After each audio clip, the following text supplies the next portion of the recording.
welcome to Impossible Coin. I am Brian Cartwright. I am joined by Rocky Hardy. Oh, yeah. That's me. I'm also joined by Tegan Somerset. That is me. Hello. Fantastic. Rocky. Mm-hmm. Where were you, man? I don't... You missed my interview with a vampire. I don't... For some reason, I just, feel really out of it. Not really sure what's going on. Wait, are you talking about now, or are you talking about that I'm... What? Both? It sounds like it's an ongoing issue. Both is good.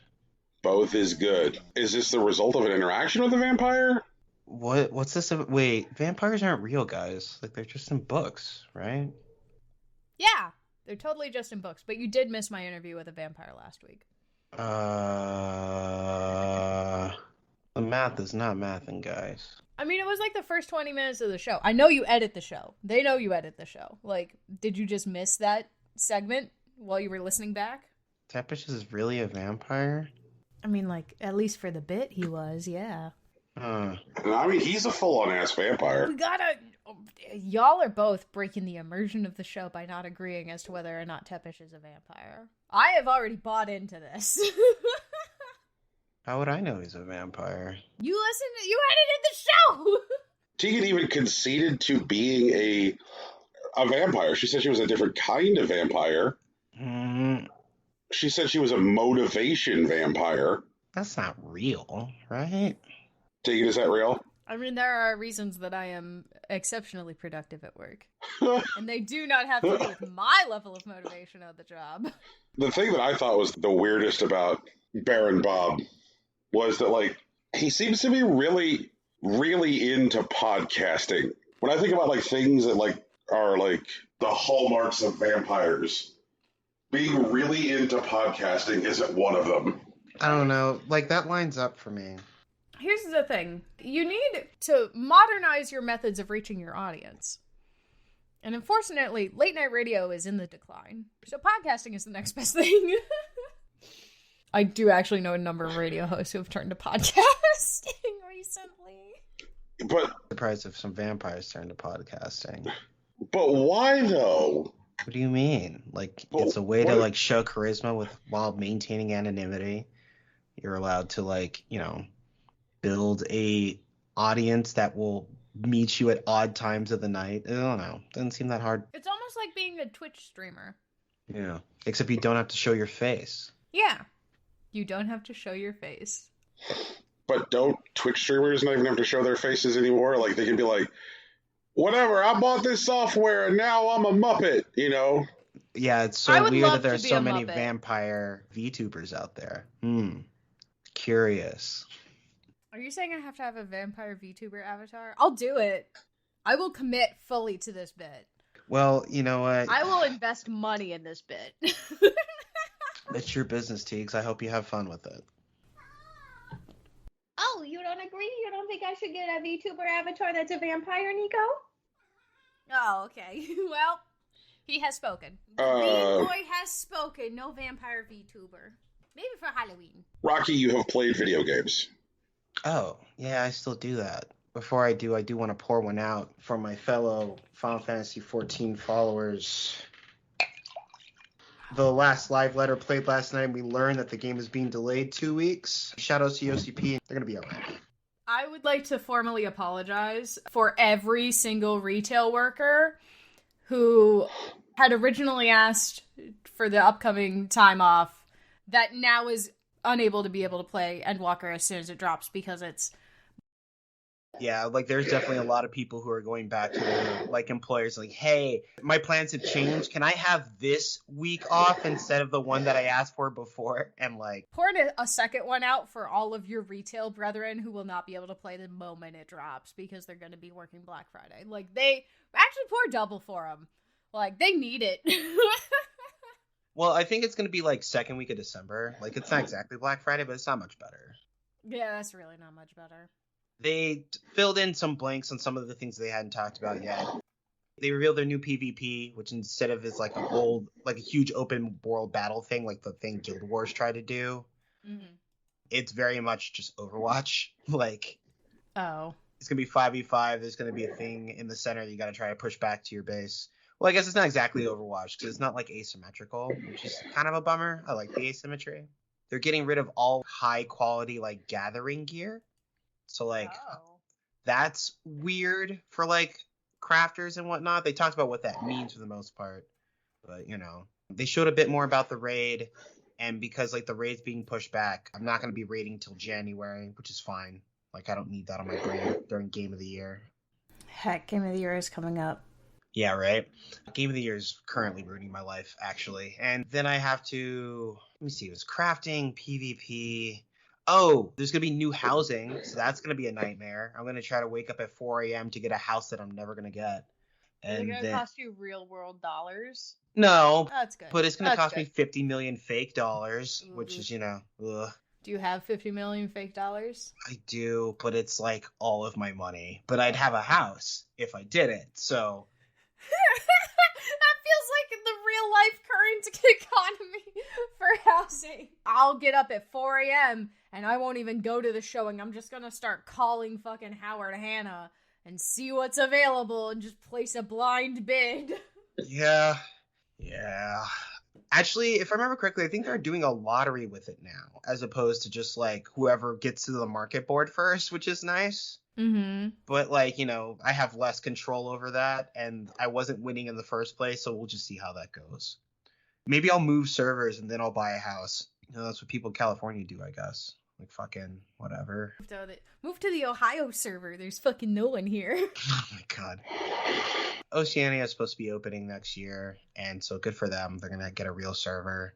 And then they put out a new trailer that didn't give a lot of story information. I think I'm not gonna get my spirit bomb at the end of the game, but instead, like the souls of like the immortals that haven't come to life to destroy our world may come to my aid in my hour of need.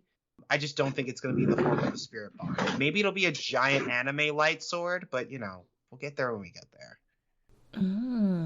And, you know, I've been playing Dodgeball Academia still. And Dodgeball Academia still rules. Everyone should play it.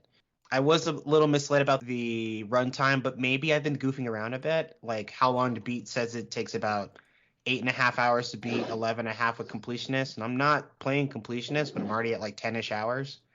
But I do take, like, 5-minute breaks to laugh at the dumb shit that they write on screen. So maybe that has something to do with it. I'm playing The Good Life. I've realized that I didn't get my code on time. Well, also because like the PS4 codes weren't available when they released it.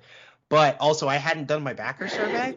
So I had to email them. I was like, hey, can I have a PS4 copy of the game, please? And they're like, yeah, you got to fill out your survey. And I'm like, this is my survey. Cool, here's your game code. And now I can play it. It's pretty cool. It's definitely like hard jank. And the characters are big weird. There's a dude that can like craft me things and he just walks around in a full suit of armor. There's this one woman, I can't remember her last name. Brian, I think her first name is Virginia. Is it like Virginia Truce?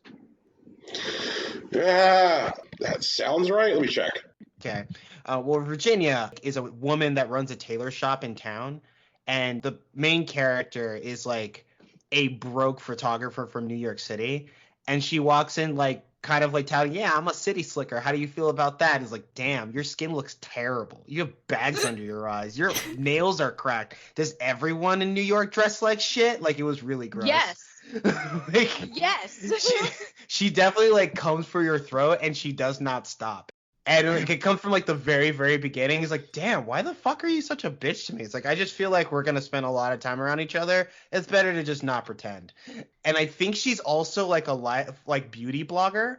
I need to catch her. Like, I've seen her little like office setup. I haven't seen her ring light, but she definitely has like a laptop and a room that's sparsely decorated with nothing else. So I want to see if I can catch her on stream at some point.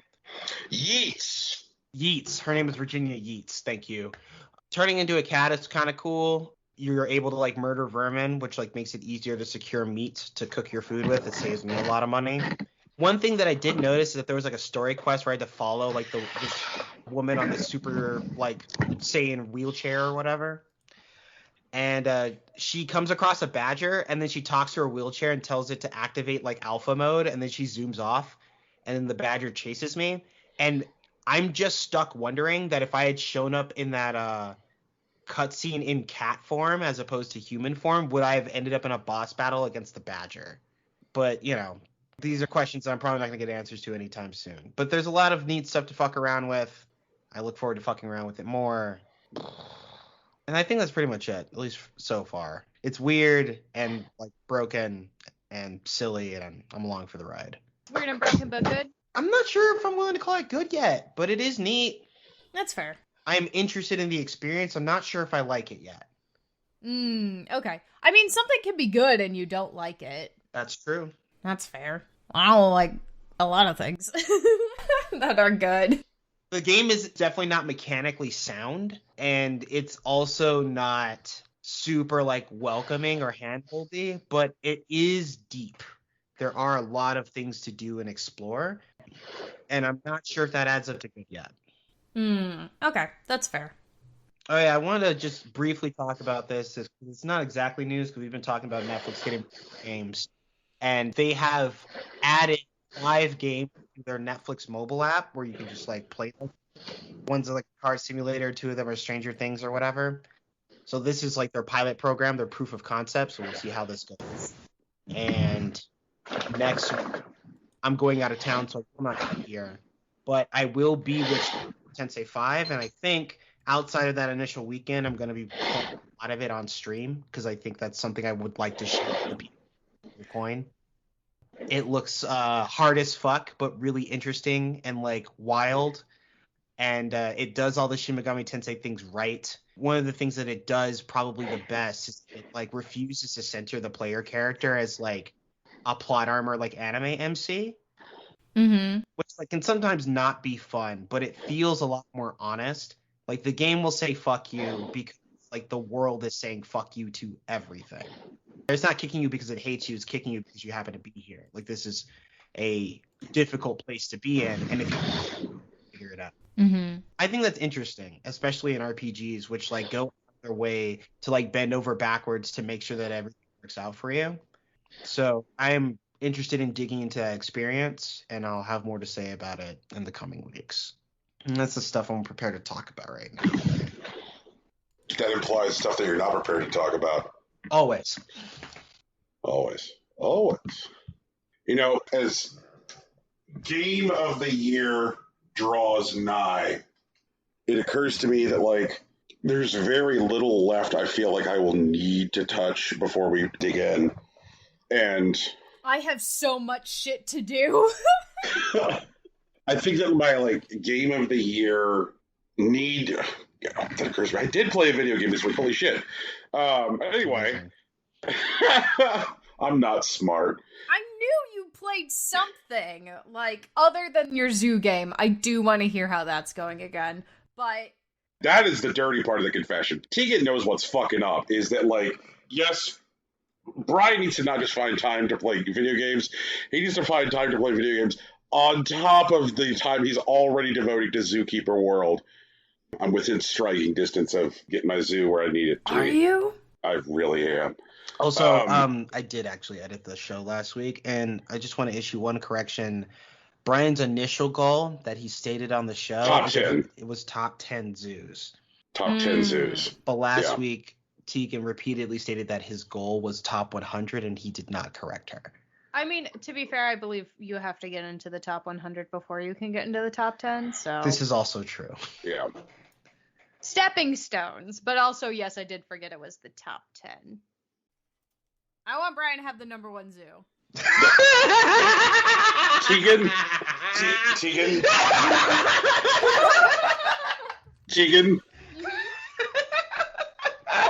Yeah. I'm not built for that kind of fucking pressure. That's Twitter talk right there. I will say, like, the person who currently has the number 1 zoo, the 84th best zoo, doesn't think that he has it in him to get to number 1. I think I've got, like, top 10 in me. I do. I've got to push hard before the next DLC drops because, like, people are going to get those new fucking tools, and I don't want to have to be working from a disadvantage when the new tech drops. I need to be ready. Yeah. You know what? It's actually a really good thing that you're not playing Hearthstone right now, because otherwise you definitely wouldn't have time for this. You know? Lord. Zookeeper fucking world. Is it great? Did you get new good hats for your animals? Yes. Why don't you ever provide screenshots in the Discord? I should probably put up some fucking video or something. It's so cute and it's so good, and running around being the fun zookeeper is so much fun. I will tell you what's weird. Inscription will fuck you up. That is not Zookeeper World. But it was a video game that I mentioned last week because I was like, gosh, I should probably touch this thing before Game of the Year, because a friend of the show, little brother of the show, Big Sach, said that Inscription was likely his Game of the Year. And I was like, we care about what Sach thinks on this show. I'm going to go pick it up. The way you said that, I know you didn't mean it this way, but the way you said that tonally made it sound like we don't care what Sach thinks. No, then I guess my voice is... No, we care. No, apparently my voice is broken. It just had that very much, that corporate, we care, timbre to it, and I know you don't mean it like that. Okay, if that's what I was going to go for, what I would say would kind of go like this. For nearly 5 years, Impossible Coin has stood beside its listeners, and we want them to know that we continue to listen. Big Sach, we care about what you have to say, and we'll honor it. If we ever get hate mail, I would like to read the hate mail on the show like that. Just so bad. Call to action, write us hate mail. Don't actually write us hate mail. You'll hurt my feelings and I'll cry. Only write us hate mail if you genuinely feel it. Here you go. I don't want some half-assed hate mail. So I guess what I will say about Inscription is this. Inscription falls into the same category as Doki Doki Literature Club and Follums. Oh, well, fuck. Okay, hang on. Let me get a pen. God damn it. All right. I don't have any paper. I'll write it on this. My list of beekeepers. What? I'll write it on the back of this. I'm writing the name of the video game on the back of my list of beekeepers. Fortunately, we had a queen. It's also in the show doc now, Tegan. Yeah, Inscription. Yeah. Thank you for also putting it in the show doc, but I put it on my list of to play, except my list of to play is actually in a different room. For sure. It's so long. I'm fucked. Yeah, GG's, Tegan. You got 24 days? Did take the entire last week of November into the first week of December off. So I should be okay, but I'm going to be busy. Mm-hmm. I mean, if it helps you, you technically also have the first week of December, since we're doing a news recap instead of talking about games. Yeah.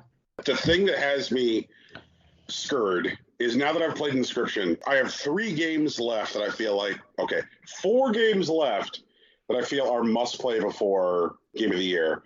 Okay, what are they? And I'm not scared of 2 of them. I'm not scared of Demon Turf. I know that Demon Turf is going to place very well because of the time I spent with the demo. Demon Turf dropped yesterday. I'm very excited for Demon Turf. Come to me, Demon Turf. Right? In there, I see. It really is. But Brian likes 3D platformers. 3D platformers are very much part of my bread and butter. Hooray. Mm-hmm, I'm also not scared of unpacking, right? Unpacking is also very much the kind of thing which is my bread and butter. Mm-hmm. Here's where Brian is terrified. The 2 games that terrify Brian before Game of the Year. Metroid Dread. I'm continuing to just look at the fucking box on my shelf, and it's just sits there whispering at me going, fuck yourself. Fuck yourself. You know what, Brian? Hey, Brian, come here. Fuck you. Yes, Metroid. Have you ever considered fucking yourself? Hey, Brian, have you ever considered fucking yourself? And at this point, I'm buried under mountains of writing about Metroid Dread, and the articles that have titles what it's like to collapse in total depression and agony after playing Metroid Dread, or how I fucking fucked myself after playing Metroid Dread. Right. or like, less subtle titles like "fuck you," it's Metroid Dread, or like, "hey shit, I thought this was a Nintendo game." Fuck you for saying that. That's amazing. Why fuck me? Not you in particular, the writer of the unless you wrote that headline. Then I definitely I did not write that headline. Then okay, Like, then yeah. it's not directed at you. It's not a fuck you, Brian. It's a fuck you, Twitter person. Right. And then the other one is Shin Megami Tensei 5, and I'm just like, oh my. That's okay, Brian. That last one, you can just watch me stream it. It'll be fine. You'll get the entire experience, I promise. That is true. That is true. You can do that. Okay. I've done that with a lot of games this year, honestly, and it's been great. 10 out of 10. Highly recommend. Watch Rocky play a game on Twitch. I wish you'd played the Grace Ace Attorney Chronicles. You know what, Tegan? I'm actually saving that for next February. Well, I had it to was a buy surprise. my own copy, you piece of shit. What are you mad at me for? Congratulations, you have a great Ace Attorney game, Tegan. You got 2 of them, all right? Merry fucking Christmas to you. I just watched you play it. Tegan, it's gonna be fine. It's gonna be great. You're gonna have a great Ace Attorney time. I know. Also, I didn't have a capture card back then, so all right. I know this is a conversation we have had, Nikio, here and there on the show before, but I sincerely believe that you cannot get. Go ahead, say it. Well, Rocky, what the fuck do you think I'm doing? Okay, I'm sorry. I'm rushing you. I apologize. That you cannot get a game by watching a game. There is something about the intrinsic nature of interactivity. Like, the act of watching a game is different than the act of playing a game. And like they're both valid forms of entertainment, but they're not interchangeable forms of entertainment. Sure, I would say that there are some things lost. I mean, you don't have the control in your hands. Right. But I think the difference is like genre savvy, right? I mean, like, sure, you may not always get like the exact experience of like clearing a boss, say like, especially something that's difficult like in Shin Megami Tensei or Metroid Dread. But like, I'm pretty sure if I watch Fall Guys, I get Fall Guys. Like, I understand what it's about. And like, that's not like a generalized thing. I don't think everyone will get Fall Guys if they watch it, but I can watch Fall Guys and I get it. It makes sense to me. All right. I think I arguably get more out of watching scary games than by playing scary games myself. I don't remember what happens when I am playing a scary game, but I do remember what happens when I'm watching a scary game. Tegan? Yeah. Do you remember Just Monica? Doki Doki Literature Club was unsettling, not scary. I'm willing to accept that. Doki Doki Literature Club did not keep me up at night with nightmares. You know? It was an experience, but it didn't terrify me. I mean, like, scary games. Like Outlast, or like, I don't know, the Resident Evil games. Like, I'm not going to get anything out of those if I play them myself. Because of the way that my fight or flight reflex works, I will spend too much of the game being scared and not enough of the game absorbing the actual game itself. I think part of that is what interacting with the horror genre is about. Because, like, I agree. I think I talked to Brian about this before, where, like, you play certain games and, like, once you get through the scary stuff, you realize that a lot of the space is, like, empty. Because the game is designed to make you kind of like second guess your movements until you understand where you need to go, which like what makes like a lot of horror games a lot less interesting to replay. There are exceptions to like that particular thing. I think Yuppie Psycho is a good example. Like there's a lot of stuff for you to do despite like getting through like the initial scares, or even some of the later Resident Evil series has a lot of like stuff that actually benefits from you knowing what's coming as opposed to the other way around. But I do think that act of like overthinking what you're able to do instead of focusing on exactly what you can and should do in a particular moment is part of the horror game experience. That's great until your fight or flight response is actually just to freeze and you just sit there and die. You're not going to get anything out of a game if every time a zombie comes out, you just like stop pushing all the buttons and panic. I definitely get that. So that's why I don't play spooky games. I don't watch them. Spooky. Games are games. I mean, I'm not saying they're not games. Take what you were playing. Nothing. Absolutely 0 games. Actually, that's a lie. That's a complete and utter lie. The first game I'm going to talk about is a spooky game. Alex got Back for Blood. I don't like zombies. I will preface this. I Zombies don't know are why my that's least so favorite fucking funny to me. It's, Like- zombies are so... Oh, they're so scary. Zombies are so scary. I want to do a thing now. Like, Yeah, Tegan, go ahead, do it. I don't know why you saying just like saying like I don't like zombies in such a neutral voice immediately filled my head with like phrases like this. Like, hey, you know, not that I have anything against zombies. I was really good friends with a zombie in college. You know, like, Some of my best friends are zombies. yeah, like every year I donate to the zombie college fund, you know, just Oh, here's the thing. A lot of people are very passionate about zombie survival games. And so I just have to be upfront. Like, I don't care that you broke your elbow. I do not care for zombie games. They are too much for me. Here's how zombie games go in our household. Once the sun goes down, either we play the zombie game with all the lights on, or Tegan is given ample warning that a zombie game is being played in another room so that she can go somewhere else and turn all the lights on. Like, oh my gosh. I don't do zombies. I do not. There's just something about something that is dead coming back specifically to harm you that just fucking freaks me out. Don't know what it is. Is that why zombies come back though? Like, all right, I hate to split hairs here. Is that why zombies come back? I don't know. Is that why zombies come back in zombie-related video games? That's basically it. They come back, they see you, they immediately fuck your shit up. Like, But I think the thing that makes zombies so scary is like the fact that they're devoid of intent. Right? They're just like, I'm going to eat you, and it's not because I have anything against you, it's because you're there. but they don't even, here's the thing is they don't even always eat. They just attack it until it dies. Otherwise, how would there be more zombies?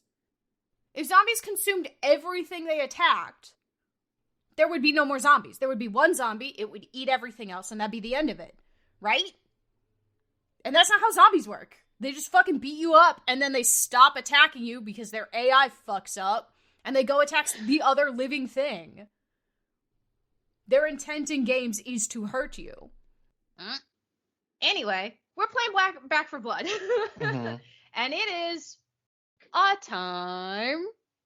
I'm not sure if it's a good time, but we are having a time. The AI that determines what monster enemies to spawn is fucked up. It is not good at its job. We'll have runs. I say we. Alex is the one playing it. He's been playing it very consistently. And as we already know, Alex is good at video games. He plays them all the time. He's very good. Anyway, he will have runs where like it feels balanced. Like hordes spawn at what feels like appropriate intervals. Like if we fuck up and trigger an alarm, like an appropriate amount of like monsters and boss enemies show up, like all of that stuff.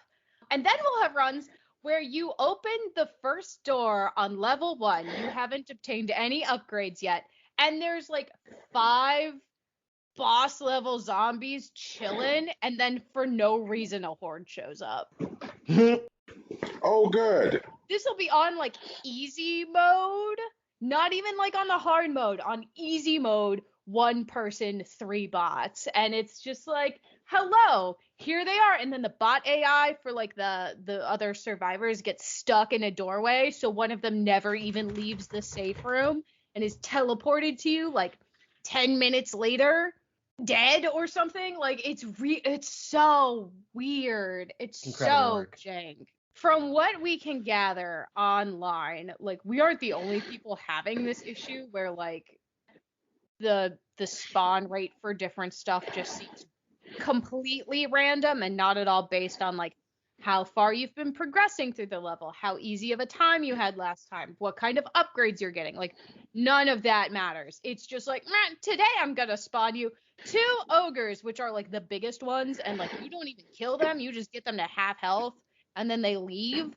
So, like, I'm going to spawn 2 ogres, 2 of the guys that just grab a person and crush them to death, and 4 of these things that are going to explode when you shoot them. Yeah, that seems balanced. And then, like, as soon as you clear all that shit out, I'm going to send a horde that way, because that'll be fun. It's like, maybe on veteran difficulty, or, like, expert difficulty. Not on easy. Are you fucking kidding me? It's dumb. It's so bad. And I was like, well, maybe it'll be better with, like, more people, you know? Like, so, like, do a run with your friends. So, like, he got his three guy friends who, like, they all play, like, they play League together and stuff. So, like, they know how to communicate, right? And they'll get on voice chat, and you'll hear it, and it's like, yeah, everything's going good. Everything's going good. What the fuck? What the fuck? Why is that there? And it's just, like, you can immediately tell where, like, everything gets fucked because it just starts spawning shit randomly.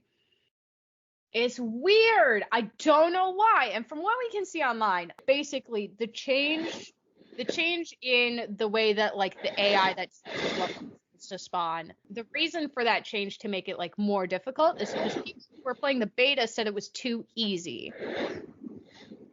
Which is great, but now it's way hard. And not necessarily hard in, like, a fun challenge way.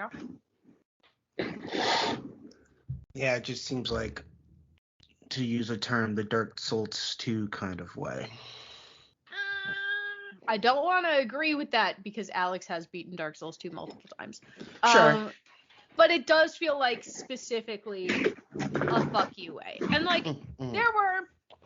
So, like, he's playing right now. He was playing this morning, and it's fine. I can watch it during the daytime. It's sunny out, and I can look out the window and see there are no zombies. There's my neighbor walking the dog. You know, like, everything's fine. But, like, I was watching it this morning, and he did one run that was completely fucked, and it was completely fucked. It was just bad. Like, there's so, like, at the end of one of the acts, like, you have to, like, blow up a ferry that's, like, clogged onto a bridge to destroy the bridge. And when you are one person, what you have to do with 3 bots is you have to leave the ferry, pick up a charge, go into the bottom of the ferry, plant the charge, go back up to the top of the ferry, go back over to the army thing, pick up the other charge because none of the bots will do it, go back into the boat, go back into the bottom of the boat, plant the other charge, and then leave before the army decides to detonate the charge. You have, like, 5 minutes to do all of this. And like, with people, that's fine. But this morning with the AI, what it did was he picked up the charge. As soon as he picked up the charge, we watched 2 big explodey boys spawn in, and then we could see the outline of 2 big poundy boys in the bottom for no, like, they just blink right like that. And we're like, that's great. We're fucked. And he went down, and he got stuck with the grabby boy thing. And all the bots got knocked down, and, like, that was the end of it, because one of the bots got stuck at the fucking camp because it clicked onto some fucking rubble and wouldn't move, and it was a whole thing. And he's like, that's dumb. I've done this level before, though, so I'm skipping it. And he skipped it, and then he went into, like, an online lobby with 3 people. 3 randoms. And they also got fucked in that run. They got fucked because they fucked up. Like, they were in this back, not an alleyway, but, like, a back, like, area where, like, if it were, like a movie or something, there would be, like, a basketball court or something there, you know, like, downtown basketball court area in, like, a city. I don't know. And they weren't, like, back in this area, and there were these crows, and if you scare the crows, they call a horde. And what happened was somebody threw a pipe bomb at, like, a group of zombies that was past the crows, and the pipe bomb rolled a little bit too close to the crows and scared the crows. So then they had a horde of zombies that came in. And while Alex was shooting the horde of zombies, he accidentally hit a car alarm, and that spawned a second horde of zombies and a bunch of boss monsters, because that's what the car alarm. And Alex was like, see, we're fucked. And I was like, yeah, but you guys were fucked because you did bad. Like, you weren't fucked because the AI fucked you that time. You were fucked because you guys fucked up. And he's like, yeah, you're right. But the first time, I was like, oh, yeah, no, the first time the AI fucked you. But this time, you fucked you. When I've enjoyed seeing developer responses to folks like talking about like AI issues and talking about how the game is just like fundamentally not fun as a single player experience. Yeah. And their response is, Back 4 Blood is best played as a multiplayer experience. Yeah, that's great. What about single player? Like, especially since like it appears to be that like the single player offering is like entirely disingenuous on their part. Like you can't even unlock any achievements in the game or trophies as single player. It won't allow you to. Like you have to be playing Multiplayer, online. Yeah. You need at least one other human there. You don't have to have a full party of 4 to unlock achievements, but you do need at least one other person, which is not great. Not great video game, but also like I wish that he could actually like play this game solo because the story is sad. And I just want to know how it ends, and we can't get to the end of the game by ourselves. And I just want to know everyone's okay. It's so frustrating. So you work for Fort Hope, which is like a military fort, and like all of the settlements of like survivors that are aligned with Fort Hope, like they're all in this big network together sort of thing. And at one point, like you take supplies to a settlement that has decided they don't want Fort Hope's help anymore because like you still are supplying survivors, and like the general at Fort Hope gets pissed at you, you know, which is stupid, but whatever. And then like the bridge thing, they're telling you over the radio like, hey, we're pulling back from this area. Bring everyone you can. We're not waiting for you. Like, we're blowing up the bridge, and that's it. Whoever is stuck over here, you're on your own. So, like, part of your job is, like, you have to get to the bridge. You have to get across the bridge because the military isn't going to come back for you. And you're supposed to, like, quote-unquote, gather any survivors you find along the way. The first group of survivors you encounter over the radio is like, I'm so glad somebody's out there. We're held down in the old, and then you hear a bunch of glass breaking and a bunch of people start screaming, and then it goes dead. And they're like, well, that sucks. And then the next act, you're going through these woods where they're telling you like, hey, we're going to blow up the bridge, and if you don't make it, you don't make it. The next radio transition you get is a settlement, and this person is on the line. They're like, hey, this is the settlement. We've been overrun completely. They've mutated somehow. We don't have a way to fight back. I'm repeating, there are no survivors. And then she shoots herself in the head on the radio. That's a zombie game, yeah. That's a zombie game. That's fucking it. And I'm just like, Jesus Christ, that sucks. And then, like, you keep going. And I'm like, I would like to know the end of this game. I would like to know that there is, like, because at the end of Left 4 Dead, like, you know, you get picked up by a military helicopter or whatever, and you, like, go to the camp with all the survivors, and it's, like, a good time or whatever. Quote unquote. It's a zombie game. It's not a good time. You're all gonna die anyway, but it doesn't matter. You have that like sense of hope. Okay. Okay, so Tegan, don't ever watch Train to Busan. You will hate it. But no, I will hate it. I know. But like the ending is so good. Train to Busan is they're on like a bullet train in Korea, and like the bullet train is being overrun by zombies, right? Yeah, and they're trying to get to this like a adjacent town or whatever. Yeah, but the train is full of zombies. Right, but like basically like the last like, you know, 2 people, they finally make it to like this military base, and they get to like this encampment, but it's at the end of this dark tunnel. And so they're walking through the tunnel, and like they hear something like kind of ambling, you know, slowly through the tunnel as if like a zombie's walking through it. And so they pull up rifles like ready to shoot on sight, but like this young girl is like singing like the national anthem like tearfully, which is like the last song that like her dad taught her before all of this happened. And then like they're finally like accepted into like the safe haven. That was dope. That was so fucking good. That sounds so good. Yeah. That sounds like the best fucking ending to a zombie movie. Right. Yeah. But Train to like, Busan was on one. God. But like, what's the ending? I don't fucking know.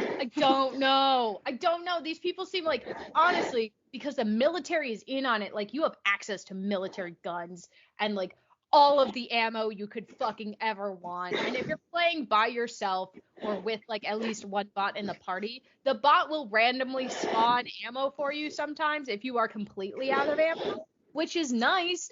But also, the bot fucks up and gets stuck on some rubble in a doorway and then doesn't show back up, doesn't teleport to you for like another 10 minutes.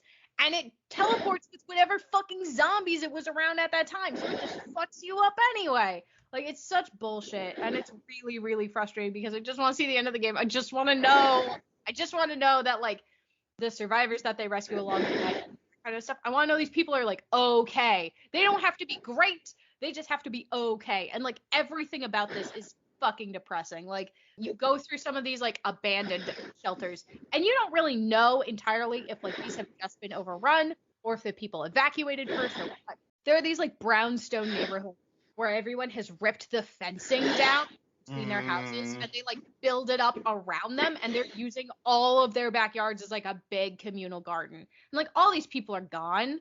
Like, where the fuck did they go? And they're all writing notes on the inside, and, like, I like it when they're like, oh, we're writing notes on the inside of the safe rooms or whatever. Like, that's always fun.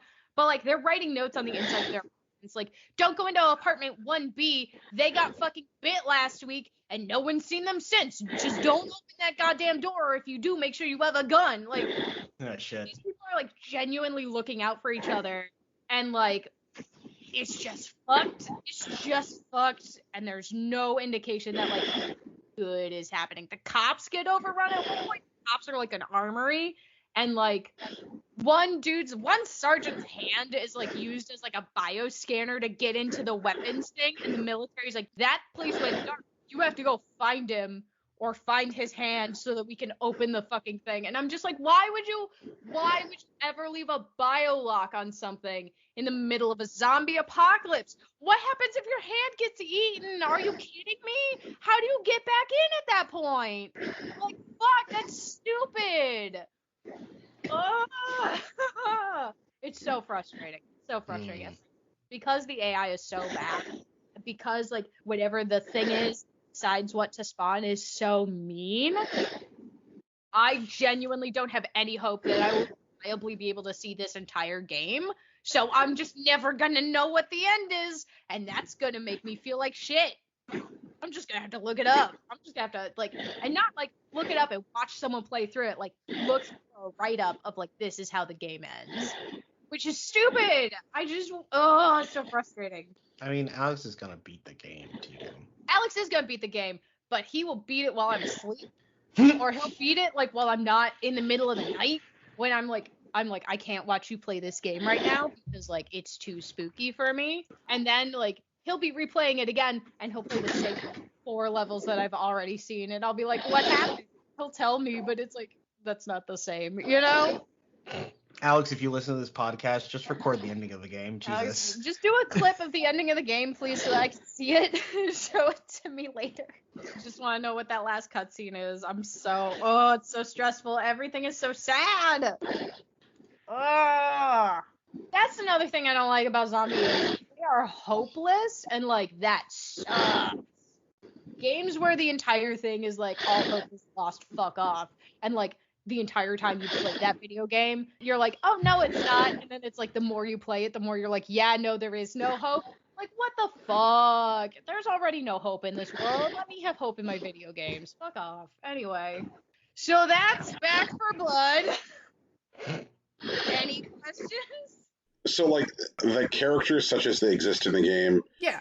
it's a squad-based, beat-back, like, hordes of zombies game. So, like, is there any kind of, like, plot around characters? Because I have seen, there is someone doing voice acting in the game that I'm, like, a huge fan of. And I'm like, is it just, like, someone, like, shouting, like, throw me ammo? Or is there any kind of, like, plot around the characters?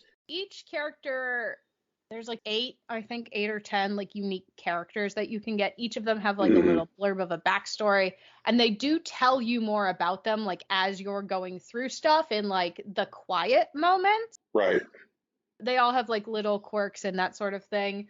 Depending on who you have in your party, certain characters will respond to the general who's like directing you. Certain characters will respond like more sarcastically or more earnestly, and then the general will react in kind. And it seems like the computer just chooses at random which character is responding, but I could be wrong about that. So who's Mom?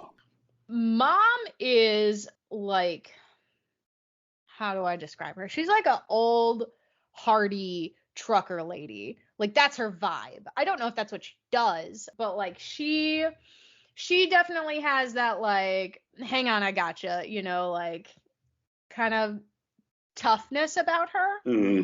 I don't know what her special abilities are, because Alex only really plays as Walker when he plays online, who's like ex-military and gives everyone like an attack boost as like one of his like passive abilities. Everyone gets like a little bit more HP and an attack boost or something, which he likes like the kit for. But Mom is basically like one of the bots that's usually chosen, and she seems pretty, like, she's got a good head on her shoulders. Unfortunately, because the AI keeps fucking us up, I don't get to hear a lot of the regular dialogue. Like, I got to meet Doc today because one of the online match he was playing in, someone chose Doc, who's like, she's like an ER surgeon, and like her special ability is that like once each act she can heal a character without using any of your like healing supplies for 25 HP, which is like a decent chunk. And she's in like a tank top and scrub bottoms and her like work tennis shoes. So, and I'm just like, she never, like, no one gave her anything else. She's just like, she made a knee brace and is just like doing it. And she's very much like, when she speaks to the general speaks very respectfully to her. And like, I like her character a lot, and I would like to hear more of her dialogue, please. But they seem cool. Like, the characters seem like they're actually like well-developed, realized characters, and not just avatars for you to stick yourself in and run and gun, you know? They have like stuff going on, and they'll like, one character will bring something up and another character will make a quip, and they'll be like, oh yeah, sorry, I forgot about the thing that happened in your past. And they'll be like, yeah, no, it's fine, we're in the middle of an apocalypse, just like don't do it again. And they're like, yeah, okay, sorry. One of the reasons I was curious about like how well developed these individual characters were is that like the person who is voice acting Mom is an actress named Barbara Crampton. And if you kind of like want to like run down a list of like greatest screen queens of all time, she's probably like at the top of the list. She's like right up there with like your Heather Langenkamp and your Jamie Lee Curtis. Mm-hmm.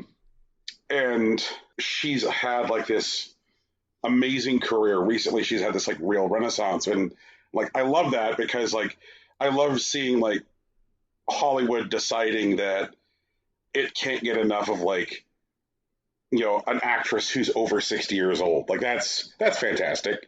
Mm-hmm. Because so often Hollywood treats women like they're disposable and have an expiration date of 30. Right. And so like they bothered to like run down Barbara Crampton for this video game. And I'm like, why did you fucking bother to get like Barbara Crampton? Like, if you don't actually like create narrative around the character that is going to like highlight, you know, like if there's any kind of like plot or like, it's like I'm just wondering, like, does she simply exist as like a marketing tool? I don't think so. I will tell you, Alex has been playing this game since it came out, and I have not seen past Act 2. I have not seen the storyline past the end of Act 2. Thanks to the incredible difficulty balancing. Fantastic. Right, exactly. And like, he did get through Act 3 into Act 4 in the middle of the night with his friends while I was asleep. So, I have no idea. And because the developers' response to these kind of concerns has been like, you should play multiplayer, then like, oh, that's so not. I should play multiplayer. What do I do when my friends are at work? Do I drop in with randos? That's not always a good idea, because a lot of randos like don't use voice or are jerks or like are unfamiliar with stuff and don't like taking advice, all of that stuff. And they're like, you know, like the doc that they had in the run that I watched, they were really great. They knew about some like secret stuff that Alex hadn't gotten a chance to find yet. Some like supplies that were like hidden in a different part of like a path he hasn't gotten the chance to explore because he can't consistently like beat a level. So it's hard to explore a level when you can't consistently beat a level. Because like once you find the one path that like the game expects you to go down, that's after when like more of the like environmental exploration I feel like can occur, you know? Like once you know where you're supposed to go, you can be like, okay, but like what's over here and what's over here? And they like kept pinging him to like come over to this thing because he had a toolkit, and you can use toolkits to unlock like certain doors that have like better gear behind them, but you only get like so many toolkits in a level. And they kept pinging him to like come over here, do this thing. And so like they all went up and he opened the door and it was full of really good stuff, which was nice. But like he never would have gone in that building without another player who is obviously like more experienced and more knowledgeable showing it to him, because he hasn't gotten the chance to explore the environment because he can't complete the level.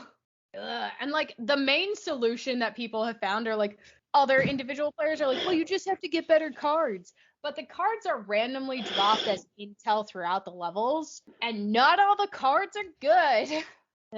Like one of the characters, when they find intel, they go, intel here, but I guess since there isn't anybody around it, it didn't help them that much, did it? I'm like, that kind of stuff is fun, but like, how often do you get to experience it when the AI keeps fucking you over? You know? Mm. All of the characters themselves feel very human. They feel like they're very well developed, and any one of them could tell a very interesting story as like the main character if this were like a movie or something. It's just unfortunate that they're not getting to tell that story because the AI is screwing over the single player experience. Mm. Because like normally by now I'd expect Alex to be like, oh, well, I'm working on like my third character tech, you know, to like figure out what their best loadout and stuff is. But like we haven't even gotten through one character's tech yet, let alone the other ones, you know? Tegan? Yeah. Have you been playing anything which isn't a mess? Yes, I've been playing lots of things which aren't messes, but one of them is a mess, and then I get to fix it. I played Unpacking. I did it on stream. It was very good. I was rushing a little bit, so I didn't get to spend like my time organizing stuff the way I would have, because I just wanted to like see all of the levels. But it was very good. And then I went back a couple nights ago and I started replaying it again and like taking my time with more stuff to like really find out the best, like what's the most like aesthetically pleasing way I can set this up and stuff. Oh, it's so good. I love it so much. It's a good story. The story itself is really subtle. But, like, I found myself partway through it looking back on my old moves and seeing, like, what things I still had from my moves. And that was really interesting. Oh, right. What was the thing that made it through all the moves? So Piggy made it through all the moves. Piggy made it through every single move. For sure. Also, it looks like like, at the end, you meet, like, a companion and sort of thing. And they also have a stuffed friend, and their stuffed friend makes it through the remainder of your moves, which is very good. It's a good story. There's like a couple other things that like make it through, but that was like the main one. And like Piggy's also featured on like the opening screen and stuff, so like I feel like that one's pretty obvious. Right. But like I have my own Piggy that has made it through all of my moves, you know, and been to like several countries with me and like that kind of thing. So it's neat. It's neat. Mine's not a pig though. Mine's a knit, or maybe it's crochet. I don't know. It's a knit snowman that has like a little outfit on. She's got like a little hat and a turtleneck and like a jumper dress and tights. And she's made it with me through every move. Which is neat. It's just fun. I don't know. I recommend this game. I highly recommend this game. I don't think it's my like game of the year. It was definitely like my most anticipated game, and I definitely like see myself revisiting it a number of times, like even if like the overall story itself doesn't change at all, you know, but it's good. It's a very relaxing time in a way that like moving often isn't. Yeah, true enough. Yeah. I hate moving. And then the other thing I've been doing is I've been playing Animal Crossing. I got the DLC. It's good. Oh yeah, I heard that you can't do like all the like the storefronts in a single day. I think you need like a week to do them all. So the way that, let's see, so like the stuff that's like part of the update. Brewster takes 3 days total. The first day is you getting like your little thing to like, hey, go find Brewster. And then the second day your museum is closed, and then day 3 you can actually interact with the cafe. Doesn't Brewster require having literally every fucking thing in your museum? No, he does not. Where did you hear that? Somebody read an article about like, here's how to get Brewster faster. No, you don't need everything in your museum at all. You need the museum, and it should have the 4 like sections open, but that's it. Mm-hmm. You don't need everything in your museum. I guess like worst case, you need to have met Red so that you can buy paintings, but Right, yeah, that's probably the hardest one. But with the update, like you just have to fund his spot at Harv's Island. You don't even have to worry about it then. Mm-hmm. To unlock each individual like little collective or whatever on Harv's Island, it takes 100,000 bells for each like little trailer to show up. Mm-hmm. And then they show up the next day. If you hit the 100,000 bell goal on any one collective trailer, all of the Geroids will stop collecting bells for the day. Right. So there's that also, which is like a little annoying, but at the same time, I completely understand why it's like that, because otherwise, like, you'd fund it and then they would probably only spawn like one of the collective trailers each day going forward, which would be dumb, you know? Because they wouldn't just, they're not going to spawn them all at once, because there's specific dialogue from like Harvey where like he's introducing you to the person and like you're doing that interaction. And I feel like they didn't want to program him walking to every single person in the same day being like, here it is, you know? Yeah, I guess. But this Animal Crossing is very much about like throttling your actual like progression. Yeah. Right, because it doesn't want you to do everything in a day, because it's not that kind of game. Happy Home Designer, though, they'll let you do whatever the fuck you want in a day. You just tell them you want to keep working, and they're like, okay, and like they'll pull in more villagers and set up a new house thing for you to do. Oh fuck, it's like jokey. Yeah, it's like jokey. They're like, all right, you want to keep working? Go for it. They do at one point, after you do like, I think it's 3 or 4 houses, they make you quote unquote take a break. But they make you take a break, and then they tell you, like, go explore the island. There's, like, all these vines you can climb around them. And it turns out, like, all those vines on islands, you can just climb. You don't need a ladder. And then you can take those vines home, and you can put them around your island, and then you don't need ladders. Oh, God, it's so... And, like, I took all the glowing moss and stuff. Wait. Yeah. You can climb vines? You can climb the vines. Oh, shit. You don't need a ladder. It's so nice. That changes my plans. Right? It's nice.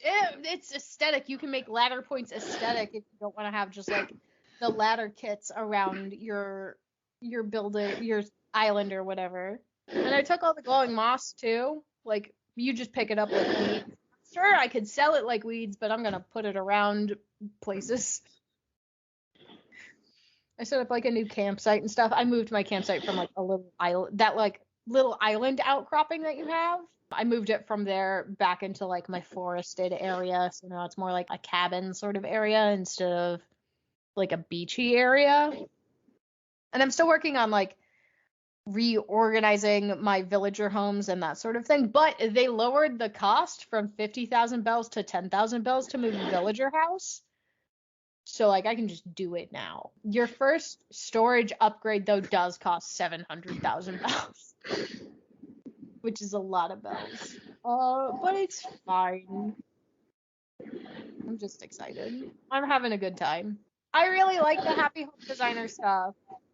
I really like building it. I'm going to be able to... I've unlocked the part where Lottie is like, oh, maybe we should start, like, refurbishing all of these, like, properties on here. But before we do that, we need more people to, like, move in so that there's people to use the amenities and, like, that kind of thing. And I don't know exactly how many, like, houses I need to design before people will, like, before she'll let me, like, design stuff.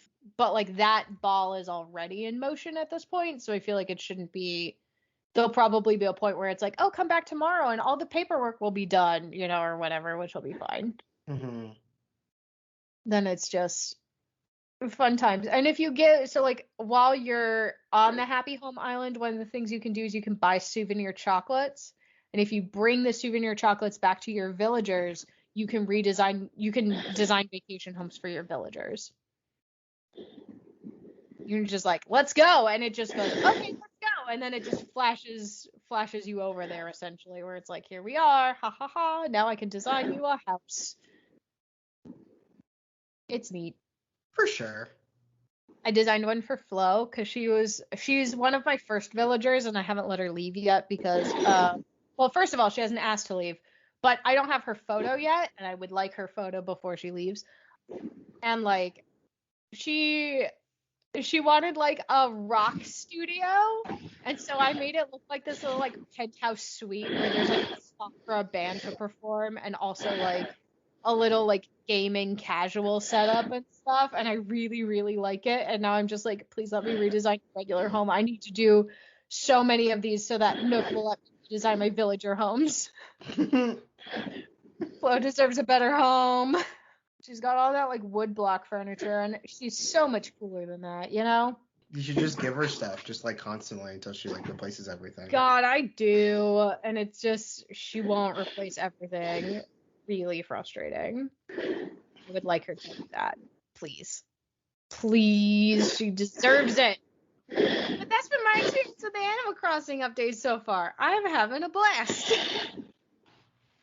Which is the important part.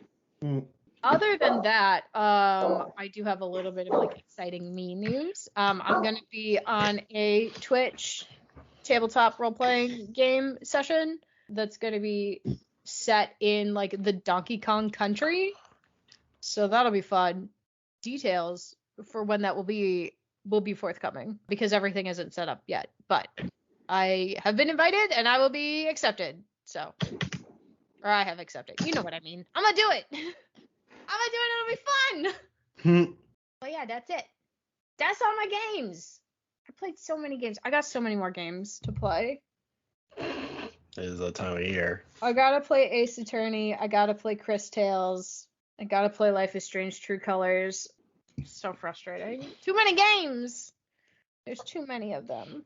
I honestly slacked it during the summer. I'm not proud of it. I super slacked during the summer. But also, I was like getting into a new job, so. Same. We'll be fine. Yeah, I'm not stressed about it. I'm just like, ooh, I wish I played more games. No, I am stressed and I will not be fine. But I'm not going to put that on you guys. I was raised better. I'm going to say something that hopefully takes some of the stress from you, Rocky. Game of the Year is designed to be a reflection of our gaming year, right? So if we haven't played something, we haven't played something. Like, it's not a deficiency. Like, if we're talking about like our gaming experiences over the year, then like if we say that we haven't played something, it's not a negative reflection on the thing. It just means that like it wasn't part of our year, right? Like we're not actively saying it is bad because we're not acting as an authority on all games. Like I have not played everything, nor will I play everything. And so if I haven't played something, then that does not mean it is bad. Like I'm not under an obligation to play every game by game of the year. Does that mean we're going to have another conversation where I try to convince you that Breath of the Wild should be game of the year again? Oh my god, not like this. No, Tegan, that's not going to happen. Okay. It already won, so it'll be fine. Besides, we already know game of the year every year is 100% orange juice. Yeah. Yeah, that's right. I thought that this year's game of the year was going ham. I tried to get an AI to make a picture of Don Draper playing Street Fighter 2, and like I think it did okay. That is a weird thing. I like that bot. I think I like that bot more than like the Ace Attorney bot because the number of times I've asked the Ace Attorney bot to fucking turn a thread into something, and the Ace Attorney bot's like, whatever, fuck off. Like, the Ace Attorney bot has yet to ever actually do a thread for me. Like, not once.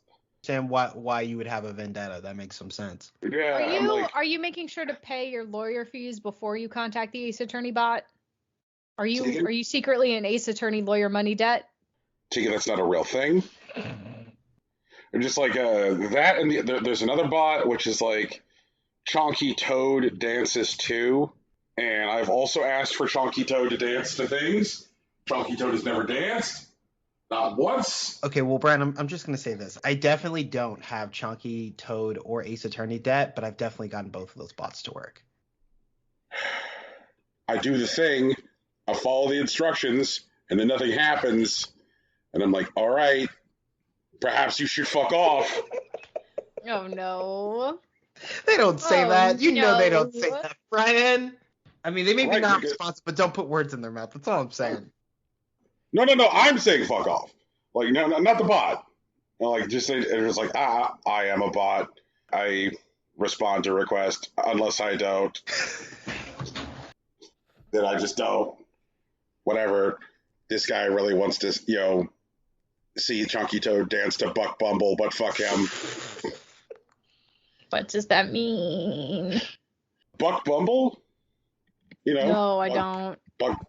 You don't know Buck Bumble? Nope. Really don't. Okay.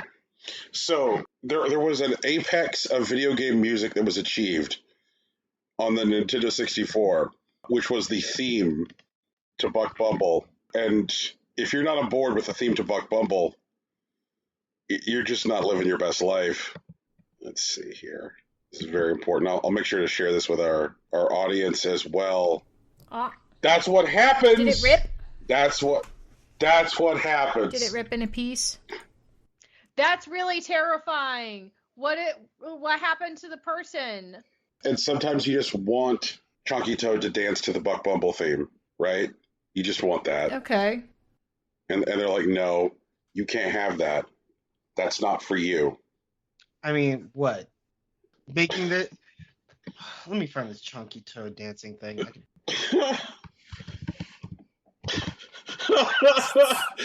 Rocky's just gonna whip it up for you. Jesus Christ! Like, I need a This video. sounds like something I would have heard like during this summer in like the mid to late 90s. Yeah, I feel that. Oh, the theme to Buck Bumble? Yeah. That's accurate. I need the bar. I just need the video. Did you know we have a YouTube channel? Oh yeah, we do have a YouTube channel. I mean, we have a Google account, so we have a YouTube channel. Yeah. I mean, we probably should put stuff there, but I'm not gonna do it. You know what we should probably do is we should probably take the VODs down from what's Twitch? it called, Twitch, and put them up there. I nominate Tegan to be the Absolutely new Twitch not. VOD No. mover. Absolutely not. 0 out of 10. None. I don't have those skills. You think I have skills? Tegan, yes, I do I think can you do have those skills. anything. Tegan, if a 10-year-old can put toy reviews on the internet, you can move the VODs. A I know 10-year-old you. has the help of a responsible adult. Do I look like a responsible adult to you? Tegan, I know you know responsible adults. I know you do. You talk about them on the show. I know My you do. dad could probably help me. Hey everybody, my name is Jenkins, and I'm here to talk about Hatchimals. Everybody, like, Hatchimals are good. That's right. And this Hatchimal, it didn't. We got it at the Target across the street. But here's the and problem. I've already found the one problem with actually doing this. Huh? If we actually earn any YouTube revenue, where does it go? We'll figure that out. Tegan, sometimes you got to do stuff that doesn't scale, I okay? need to figure out what to do with Twitch. Yeah, it's okay. What we're gonna do is we're gonna take all the money. We're gonna buy more Hatchimals. Yay! I can't wait to buy more Hatchimals. Can I be That's a right. Hatchimal? That's Can right. I be an amiibo reviewer? I My- want to do that thing my- that like what Griffin used to do, where he bought every Super Smash Brothers amiibo and said how well they fit in his mouth. But it turns out his mouth is actually pretty big. My mouth is very small. I think we could do it. I solemnly promise to use all of the money for our YouTube revenue to solely buy candy and foods that are orange. Hatchimals. What about the LOLs? Are we gonna get the LOLs toys too? Brian, if you tell me you don't know what the LOLs toys are, I swan to John. We could get the Among Us blind bags. We gotta play Among Us again. When the shapeshifter role comes out though, dude, it's gonna be so fun. I can't wait to pretend to be Rocky. Oh my god. Rocky, please let me pretend to be you. I don't think I'll have the power to stop you, so. I'll follow you around. There'll just God. be two of us. Oh god. And then I'll be like, guys, help me, please. And then it's like, yeah, help me. Rocky's following me. And then like no one will.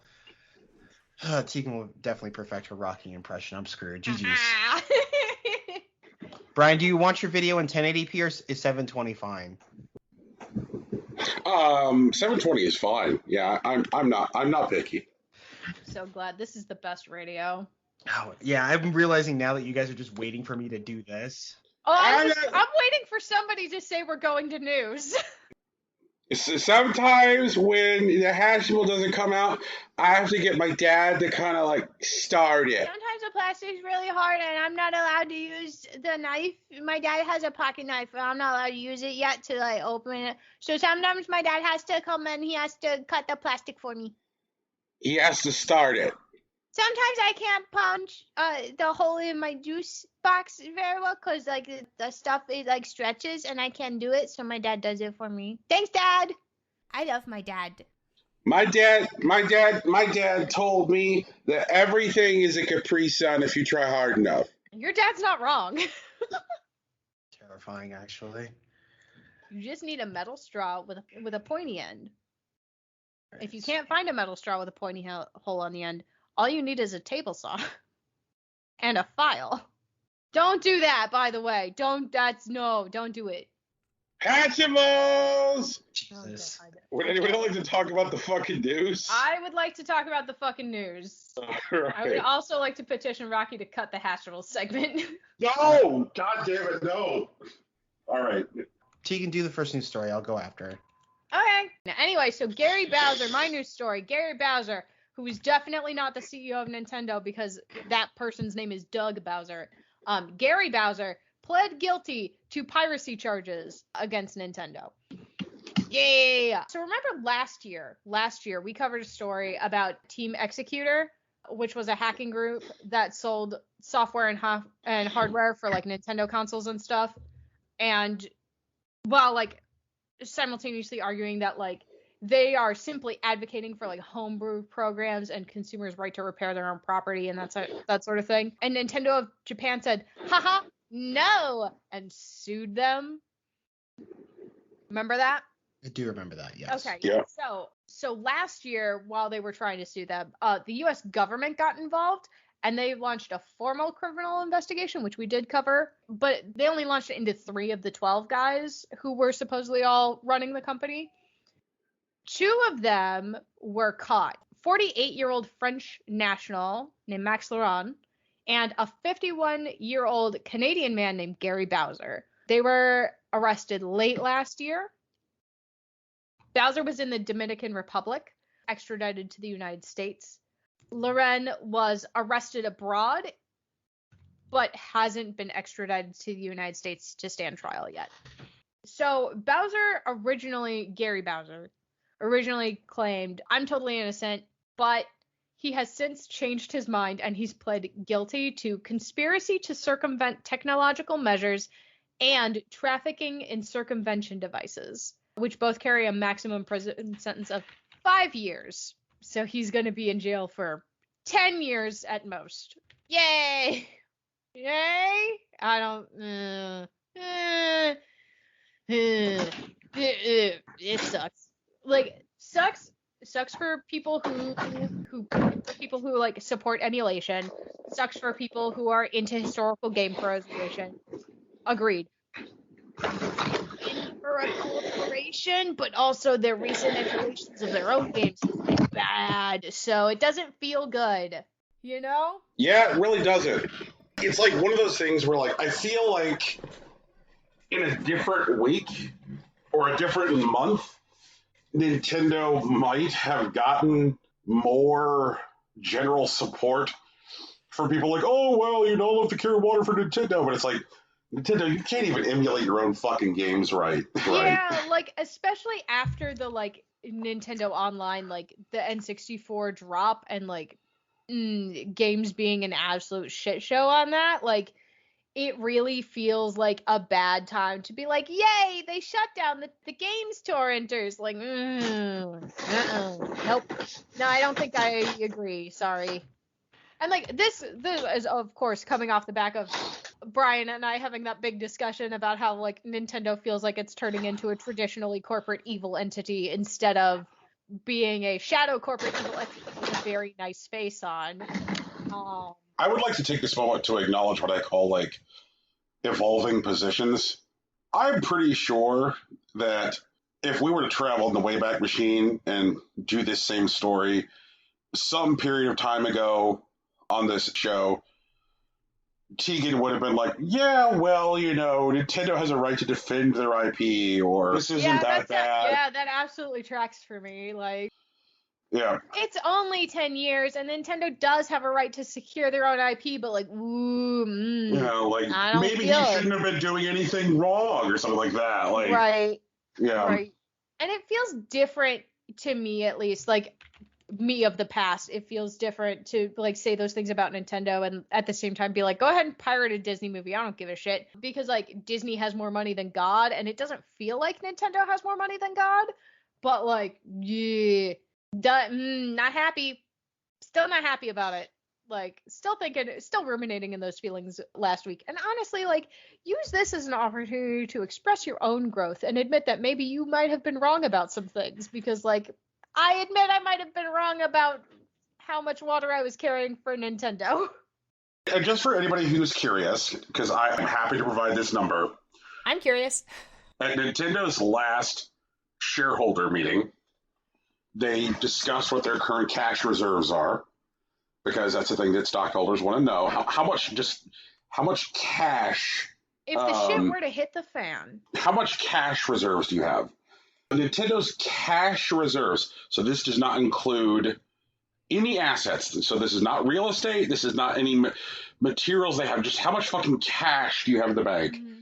They have $9.2 billion in cash just laying around. That is a lot of money.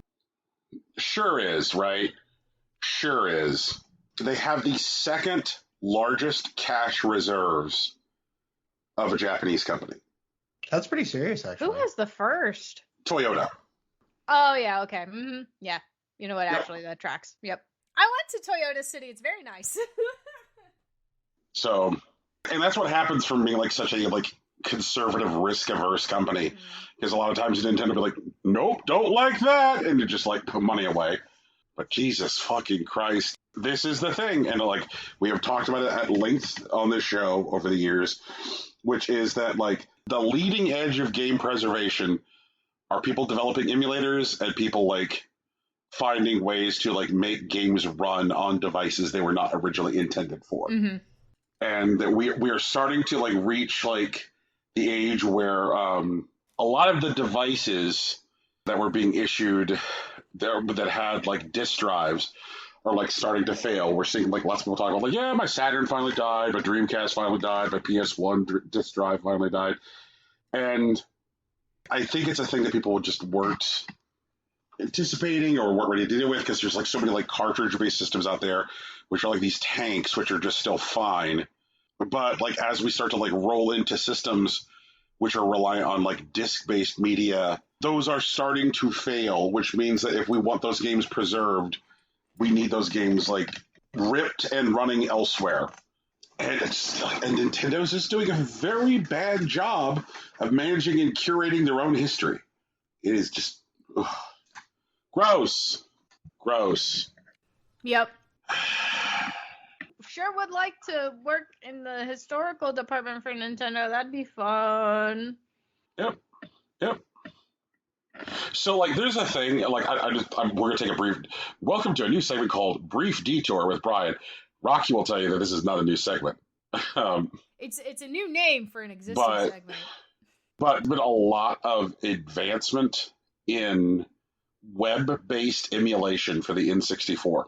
So, it is possible to, I don't know, set up a local file server on your network, and then using the Edge browser on your Xbox Series X, point the address in the browser to your local file server, which has N64 ROMs in it, and then sit there and, without doing anything to your Xbox Series X, comfortably play Ocarina of Time on your Xbox.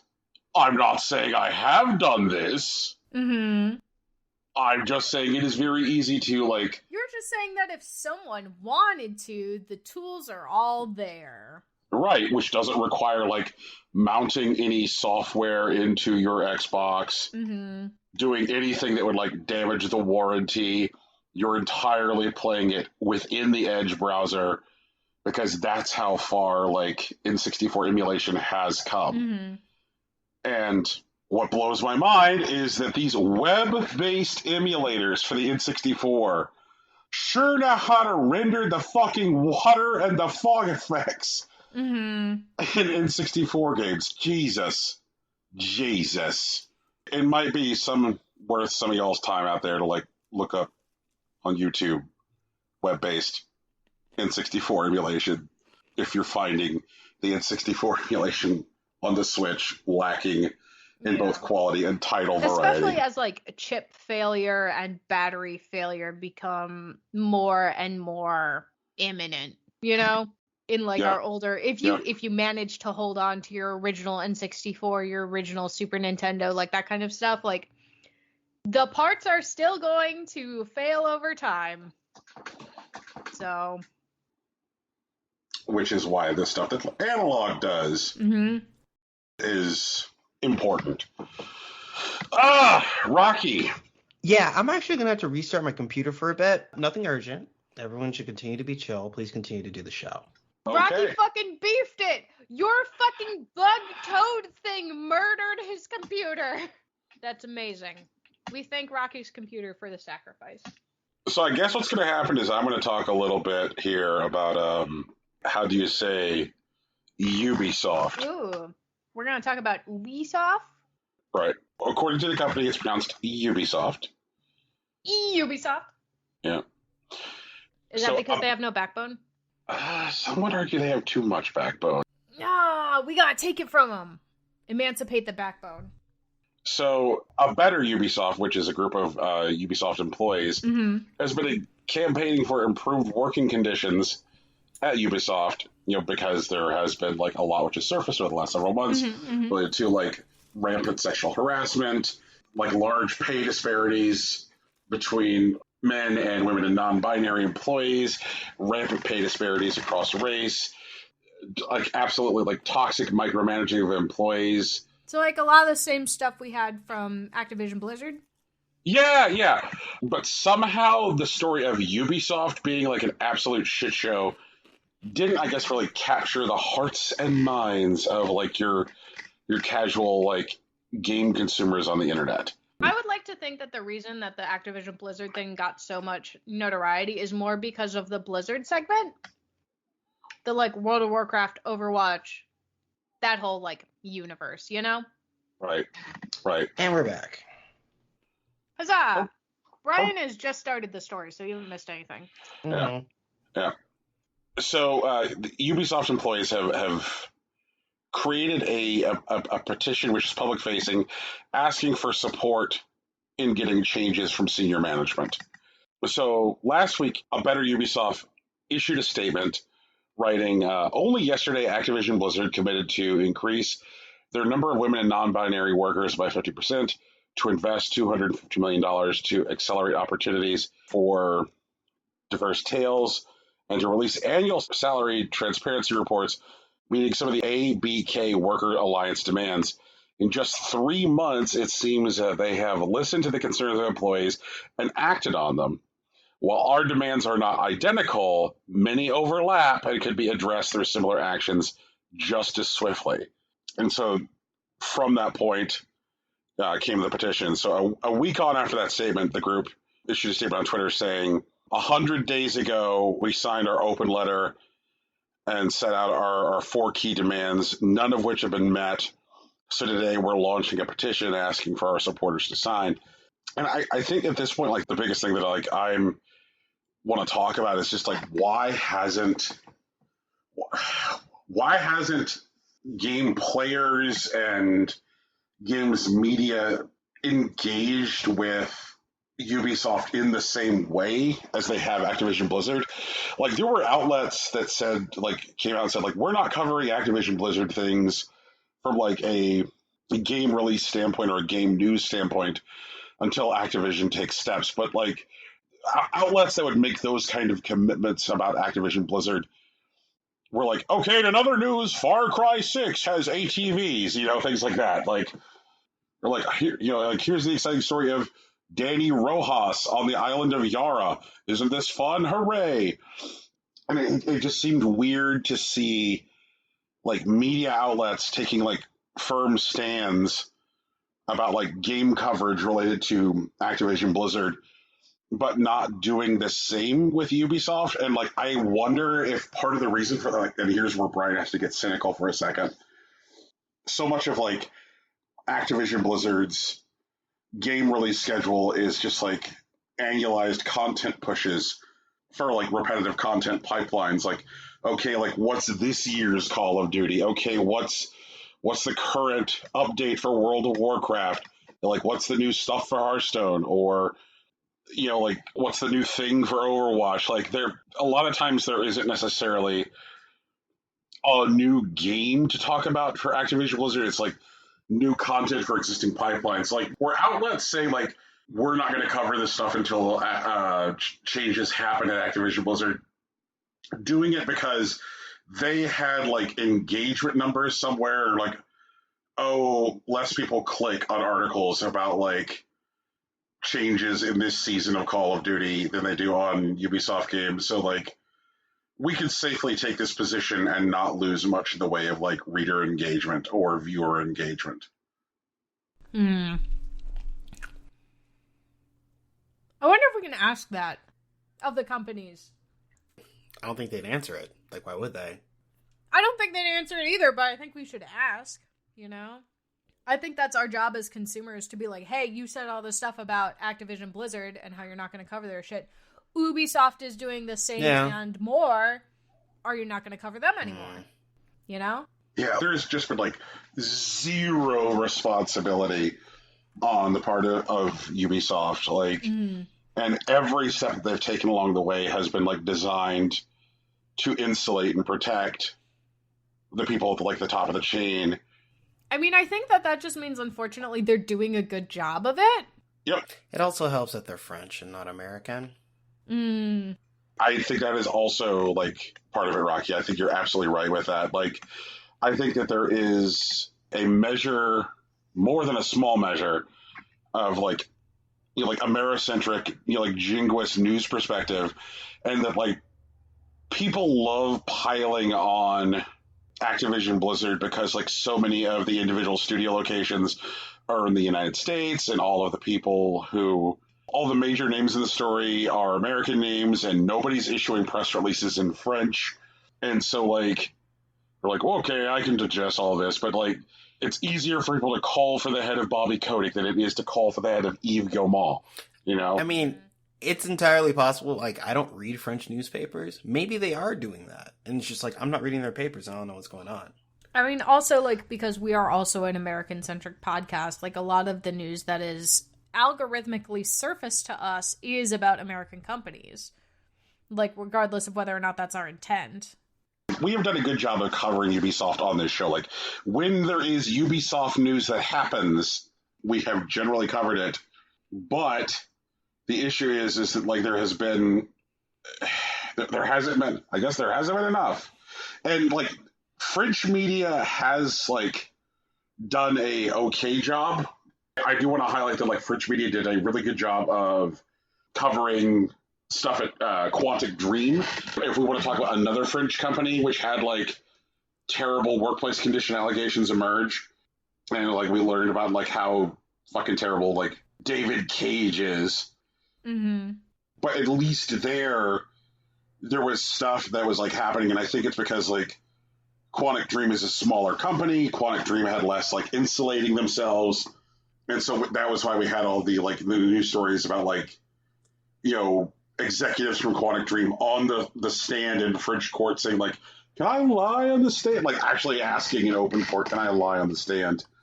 But like, Ubisoft is a multi-billion-dollar giant publicly traded company, which has a lot more resources at its disposal to like insulate itself from criticism, and it seems like they've fucking done that pretty effectively, which really sucks.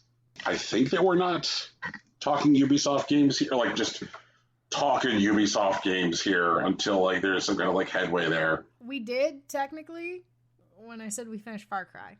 It isn't a formal conversation so far. I think that we did talk about the idea that like when it comes to our Game of the Year conversation, that like Far Cry is like struck from being part of the conversation. Yeah, for sure. Yeah. It wasn't a good enough game anyway. It's not like it was some masterpiece and then it's like, oh no, we have to strike it because of the company. It was not a great game. It wouldn't qualify for Game of the Year. Oh, it looks like there's a video in chat. Yeah, it's done. It appears to be a chunky toad. Mm-hmm.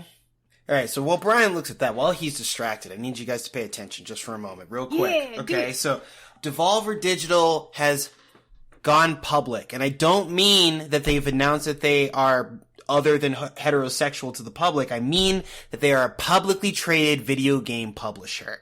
All right, they are a global. They operate in 22 different countries, and they have a valuation of nearly $1 billion with a B. So the next time they show up with their funny presentations and their indie darlings that they're trying to bring to the surface, remember that they are not some plucky indie studio just putting out games, or even a plucky indie publisher, because once again, they have recently been valued at $1 billion. They have bought 4 new studios, including the creators of Enter the Gungeon, Reigns, the card game where you can play king or queen, and, oh fuck, what did Firefly Studios make? Brian? Oh, Brian's distracted. Jesus Christ. Firefly Studios, who made the Stronghold series. So, they recently made their debut at the London Stock Exchange, where they exchanged for some amount of pounds for people in America. It adds up to $950 million. For people who actually live in London, it's about 640 million pounds, you know, just to make sure that everyone's covered here. And so the next time that Devolver Digital comes out in front of you and wants to make their plucky jokes about punching up against the big guys, remember, they are the big guys. They're one of the big guys now. They're definitely punching laterally, which is, again, something that they should do, but you have to remember that they're not the underdog. And I tell you this because now that they're a publicly traded company, even though at time of recording, they are allegedly majority owned by the employees of Devolver Digital and imply that they are focused on just surfacing good games to good people, that now that they have profit incentive and may change their goals in order to make all of the money instead of just enough so that people play these cool games and the next one, that you are aware of when it happens. Like, don't give them a pass. Be ready to step on their neck when they step wrong, because they probably will. That's news about Devolver Digital. You know who's a minority owner of Devolver Digital now? Is it Sony? Were you going to say Sony? Were you going to say NetEase? Or Tencent? Us? It's not us. It is not us. Today, Impossible Coin announces the bold new strat of buying our way into influencing actual video game developers. Oh fuck, not like this. With our billions of dollars no, that like we this. Totally have. Guys, that Patreon is finally paying off. Oh, no, dude, like if we had enough money to buy our way into a company, I'm sorry, I'm stupid, but if we had enough money to buy our way into a company, like, the 3 of us would not be living in 3 different parts of the United States. We would live in one part of the United States, and we'd have a studio to record in. We would also not spend it on a Jackie Chan wax figure for people who are looking forward for that. We might spend a little bit of it on a Jackie Chan wax figure. God damn it, T. Just a little bit. We only have to buy it once. Oh my god. Then we can sell it. Brian, you were going to say something. How'd you like the Chunky video, man? It's a good time. For sure. It's a very good time. Mm-hmm. You know, I'm glad that Chunky Toad finally gets to to dance to the apex of video game music. All right. So Sony done bought 5% of Devolver Digital. I did get it right. Hell yeah. Let's go. Yeah.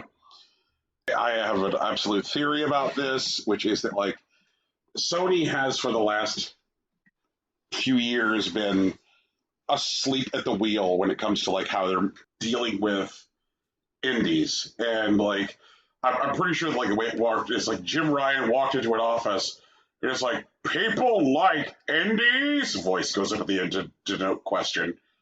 And someone says, yes, Jim, this graph shows that people buy games which are not from us and other major publishers. Well, who are indies? Guy tries to start speaking. Well, Devolver Digital, buy them. Well, sir, we can't just buy them. Well, do what you can. Walks away. Also, like, Devolver Digital is once again a major publisher. Do not forget that. Right. Absolutely. 100% what Rocky's saying is right. But I think that Sony can't tell the difference. I totally get that.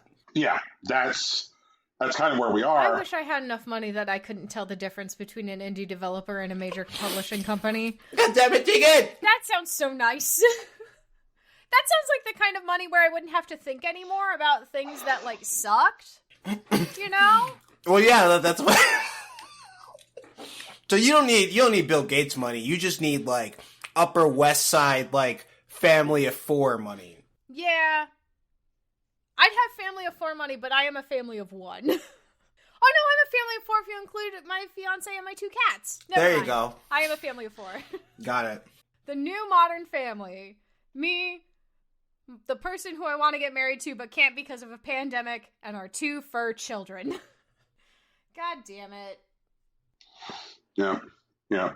But, like, when you look at, like, how Sony was interacting with, like, indies at, like, the beginning of the PS4 generation, it honestly just feels like what they're trying to do at this point is buy their way into, like, a seat at the table where, like, Devolver publishes first on consoles. Mm-hmm. You know, like, hey, you know, can we get some of those PS5 timed exclusives? I don't know if it's going to fucking work. I really don't think it's going to work. Because at 5%, like, they certainly don't have enough to control, like, voting rights from, like, a shareholder perspective. That's not what it's for. It's to, like, get their earnings calls, you know, before they have to hear about the news. It's to know what they're doing when they're doing it. Yeah. So they can find out what studios to pursue, to buy, to just eventually turn into a support studio for Naughty Dog. If I don't have to think about it money, could I hire somebody to listen in on earnings calls? Could that be someone's full-time job? Honestly, Tegan, I'm not going to lie. There are other video game podcast organizations that definitely pay an intern to listen to earnings calls in case they say something important. Ooh. I would like to buy a share in those podcast companies. That's what I'm going to do with my fuck you money. I will pay their interns to give us that news first. That's fair. Yeah, just undercut their interns. Like, hey, I know this. You're doing this for college credit. I get it. I will give you $12, $15 an hour. I will give you $22. I'll give you an actual salary at that point. Like, what do you want to make? Like $55 a year? Do it. I mean, if you got fuck you money, by 55, I mean dollars, not thousand. No, Brian, she's got fuck you money. I don't have to think about it money. That's absolutely $55,000. Okay. Well, then I guess you could give her the $55,000 then. Also, what about a Chipotle gift card? Every Friday they get a Chipotle gift card for like $25. Okay, so like, what does a banana cost, Brian? $10? Jesus Christ. Hey everybody, I'm Andrew Yang and I love bodegas. Oh wait, isn't he starting his own party now? Yeah, it's something I think it's the first political party, which is also an NFT. Oh yeah, hold on. I'm going to take some time here. I got to talk about NFTs. This is important. Do we have to talk about NFTs? No, we actually do. I hate them so much. That is one of the sexiest segues I have ever done on this show. That is one of the... I agree with that. Okay, I 100% appreciate your efforts. All right, so for anyone who has ever listened to our show in the last 18 months, you know our position. Fuck NFTs, right, everyone? Can you hit that for me real quick? Fuck NFTs! Also, we were on the leading edge of fuck NFTs. Right. We really were. But the thing is, the news of this week has taught me, personally, I don't know if anyone else has been keeping up with it, that NFTs are here to stay. I had to play Animal Crossing, sorry. Ubisoft announced plans this week to develop play-to-earn blockchain and NFT games, specifically. Also, well, this isn't super recent, but Blanco's Block Party apparently got a $1.25 billion valuation. So just to clarify, Blanco's Block Party has a higher valuation than Devolver Digital right now, but they are both billion-dollar companies. Just want you guys to keep that in mind. Also, EA, this week, the same week that Ubisoft, hey, we're working on blockchain and NFT games, EA said we're doing that too. And during Square Enix's earning call, they also said that they're not only preparing NFT or blockchain games, but they have successfully launched their proof of concept, which was a Million Arthur mobile game that was built in with NFTs that launched about a month ago, and they sold out nearly instantly, telling them that NFT mobile games work, and they're planning an, quote, earnest entry into blockchain and NFT games coming in the next couple of years. So, the thing is, while we are definitely staunchly of the position, fuck NFTs, the powers that be, the people who are holding money and looking at how to grow video games in the future, have decided that they're going to invest into NFTs. So I have a question, Rocky. Sure, what's the question? This is going to be a start the clock question. How much time do I have? Well, it's more of a question, how much time do we all have? Fair enough. Like earlier this year, like a major video game company, a platform holder, Valve, took a position and said, no NFT bullshit on our platform. Right. At which point Epic said, hey, everybody, why don't you bring your NFT bullshit right on over here? Come on down to the Epic Game Store where NFT bullshit is welcome and encouraged. So now that we have these like major publishers dipping their dicks into this, we've got Ubisoft dipping its dick in, we've got EA, we've got Square Enix, and these fucking nitwits, these fucking blank. Oh God, do you remember us dunking on those shitheads at E3? Yeah, I was there. Yep. Yeah. Oh God. That was fun. Yeah, they're like, hey, everybody, what if Roblox was an NFT? And I'm just like, what if you just fucking left? Just go. Instead, someone gave them $1.25 billion. Exactly. But your question? So now, like, let's say you're Valve, right? I'm just wondering, how long until we get the, here's how it goes. We've examined our position, and we have decided that in light of some of the exciting advancements in the environmental integrity of non-fungible tokens, that Valve is now able to support these exciting products. We stand by our previous position. However, we have found that the evolution of the NFT product, like how long until Valve is like, we recant and NFTs are welcome here? I don't think it's a virtual certainty. I think it's possible, and the only thing that really gives me hope towards that is specifically Ubisoft focusing on play-to-earn blockchain and NFT games. EA doesn't actually rely on Steam for, like, proliferating their games. They're very comfortable on console. And Square Enix, while they do have a significant PC base, they don't actually need Steam to proliferate their games. They don't. Their name is big enough, and they are able to carry their own server load that they don't need Steam specifically. Every one of these publishers has like a comfortable PC presence. Like EA uses Origin, Ubisoft uses Uplay. Like every one of these folks have their own launchers where they sell their games directly to their customers.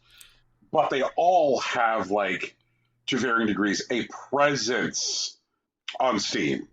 Right, but what I'm saying is that EA and Square Enix, like, their presences on Steam are mostly nominal. That's not even where, like, the majority of their, like, presence goes to. And if they decided we're not supporting Steam anymore, they'll take a hit. But because of how their actual platforms work, transferring or rather reining them in won't actually lose them a lot in terms of churn. But The other thing, which I think is a bit more important to Steam, but not necessarily the world or this conversation, is that, like, Steam kind of already does NFTs. Like, you know, whenever you play a Steam game, like, regardless of what game it is, like, usually after you're done playing, it churns out some, like, trading cards that are tradable on their marketplace. Mm-hmm. And, okay. like, that is both play to earn as well as, like, NFTs in concept. And so, like, I think the real reason Steam doesn't have anything to do with NFTs isn't any moral obligation or even, like, fight with any of these particular developers in the first place, but the fact that it doesn't play into the system that they already have in place. Maybe Steam, like, aligns their, like, trading card game with the blockchain, but that takes power out of their own hands, which I don't think is what they want to do. Unless, you know, the blockchain becomes the thing that all of its proponents hope that it is, which is, like, the way that the world works now.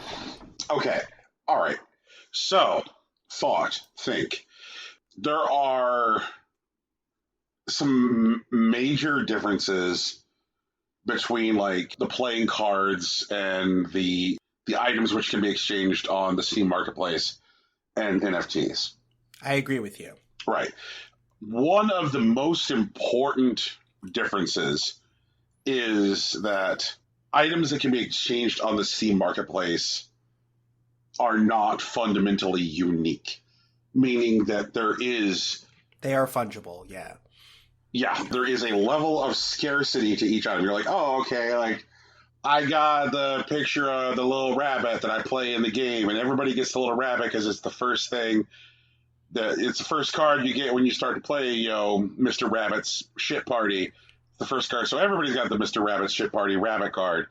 But, like, if you beat the 5th boss only using carrots, you get the card where the rabbit is going, whoa, whoa, whoa. And, like, only 2.5% of players can beat the 5th boss only using carrots. And considering the size of the player base, it's a very small number of people who've got that card. But there is more than one person who has the card. And the thing about the thing that these idiots with NFTs don't understand is that, like, when things are unique, utterly unique, they essentially become priceless because there's no comparative object to establish a market value. You know? Right. And so, like, whenever I see people, like, doing these, like, weird, hokey NFT auctions where they're like, oh, okay, well, what you're actually bidding on is, like, the rights to, like, Kevin Smith's new film.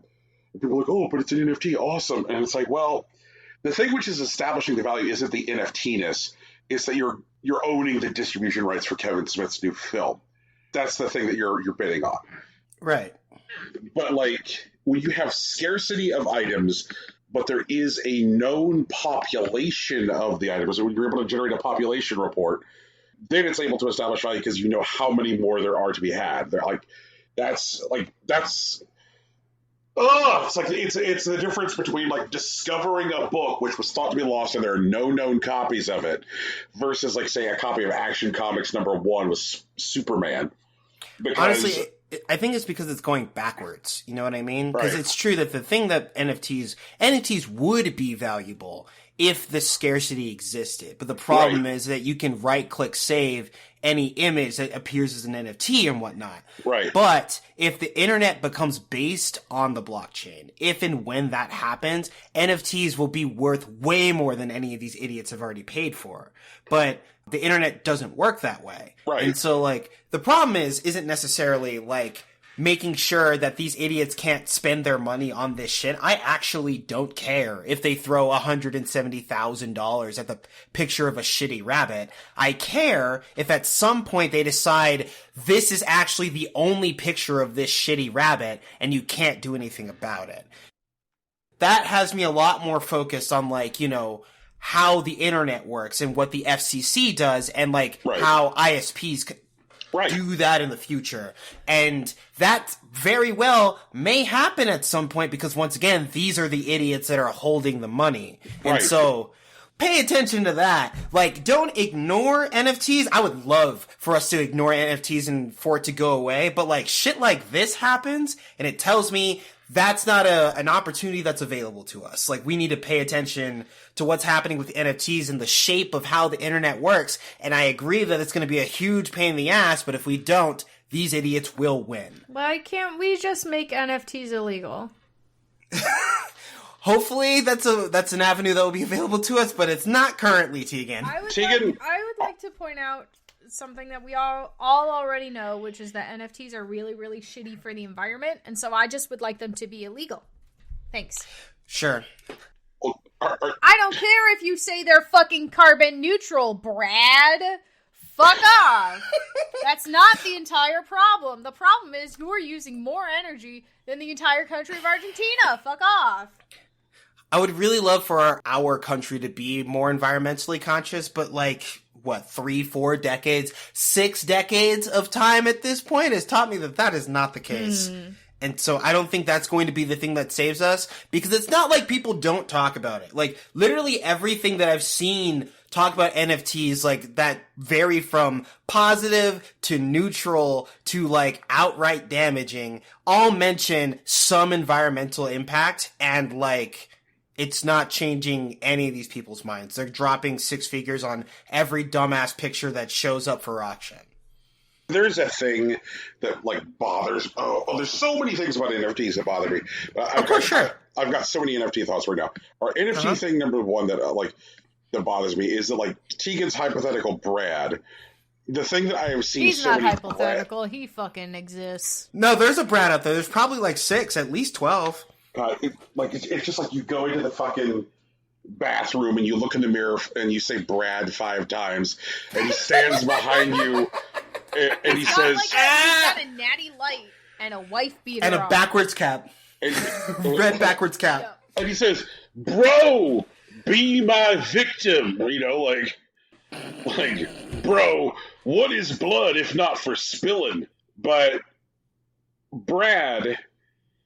One of the things that Brad says, which I hate, is, bro, your tweet about how NFTs are bad has a larger carbon footprint than my NFT. No, it doesn't. That's not fucking real. And it's like, first of all, Brad, that's not fucking real. As Rocky said, that's like, it's a lie.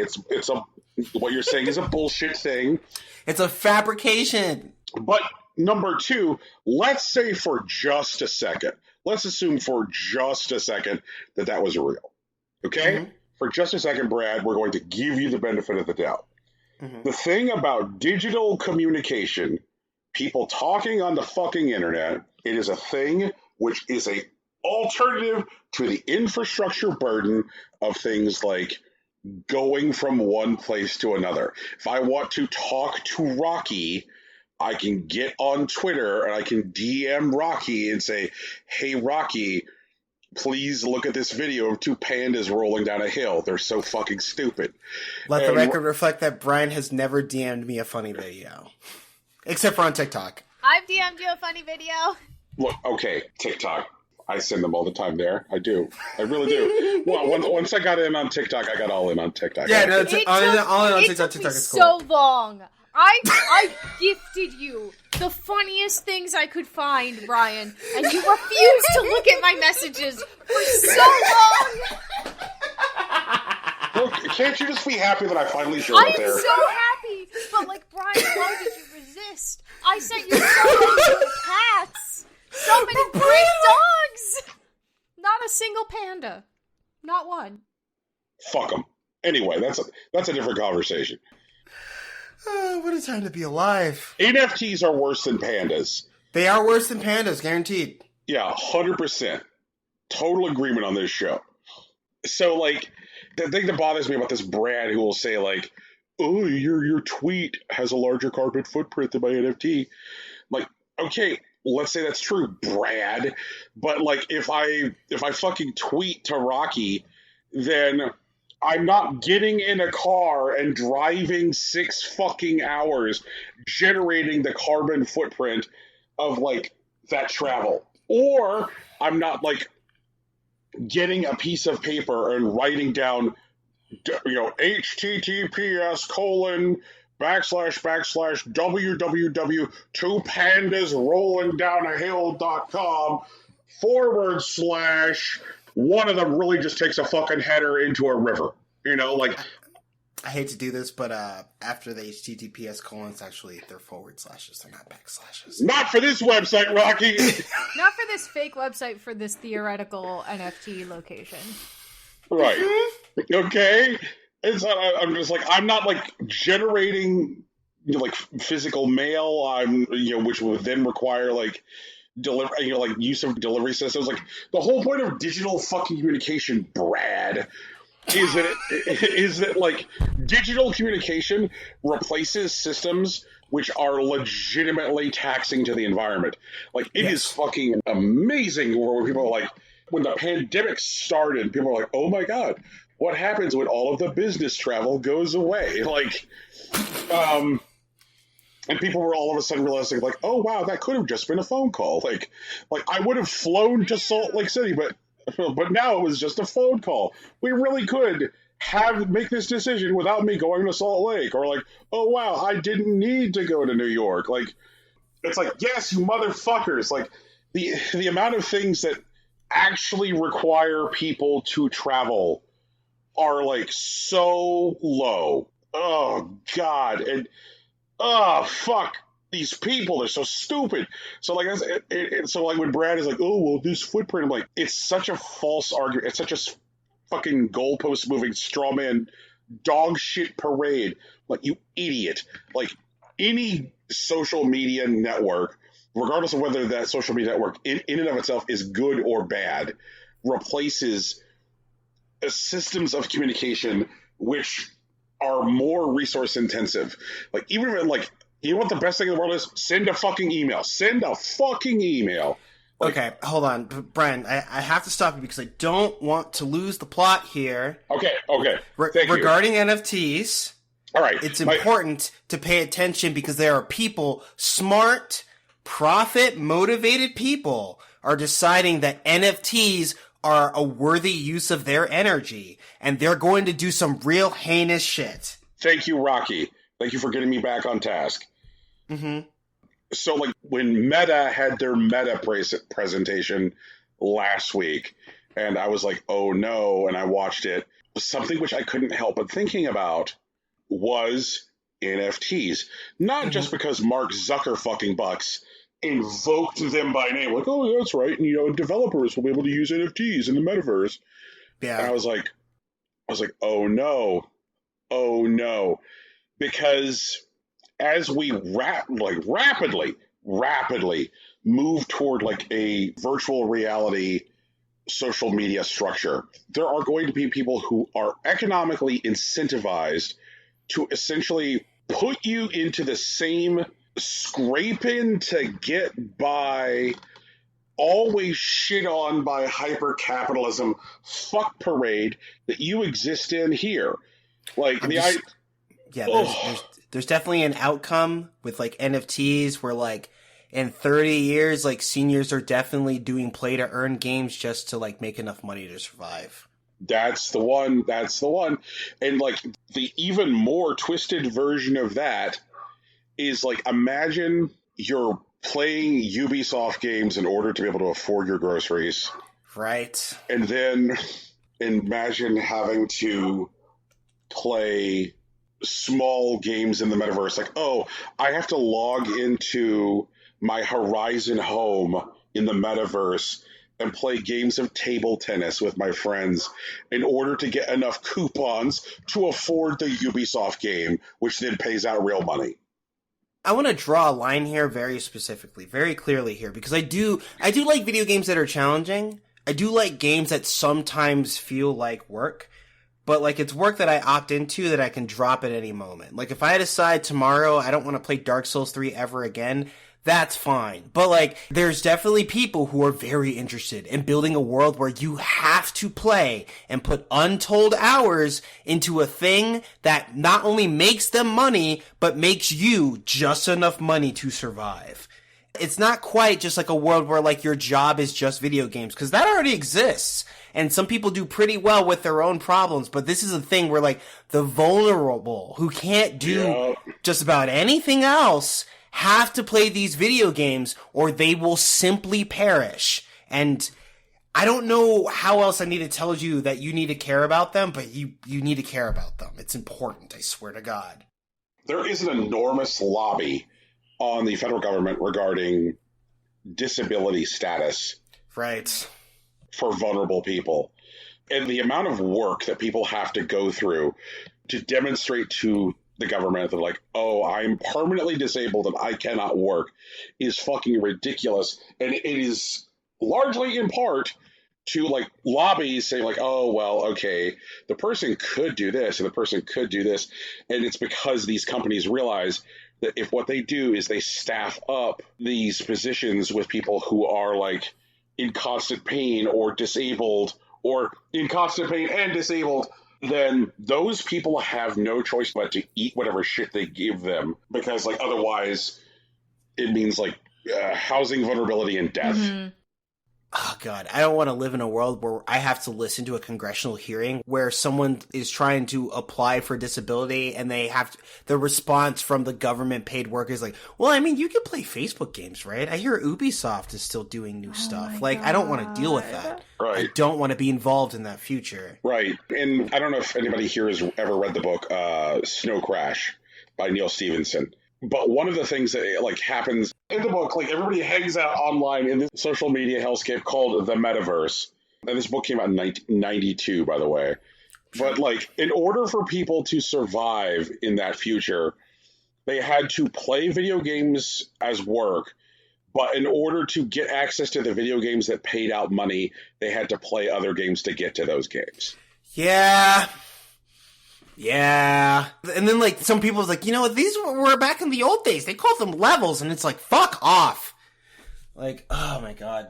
I don't want to live there. I'm going to do everything in my power to avoid it, but I don't think I'll be able to do it alone, so please help me. Please. Pay attention to this shit.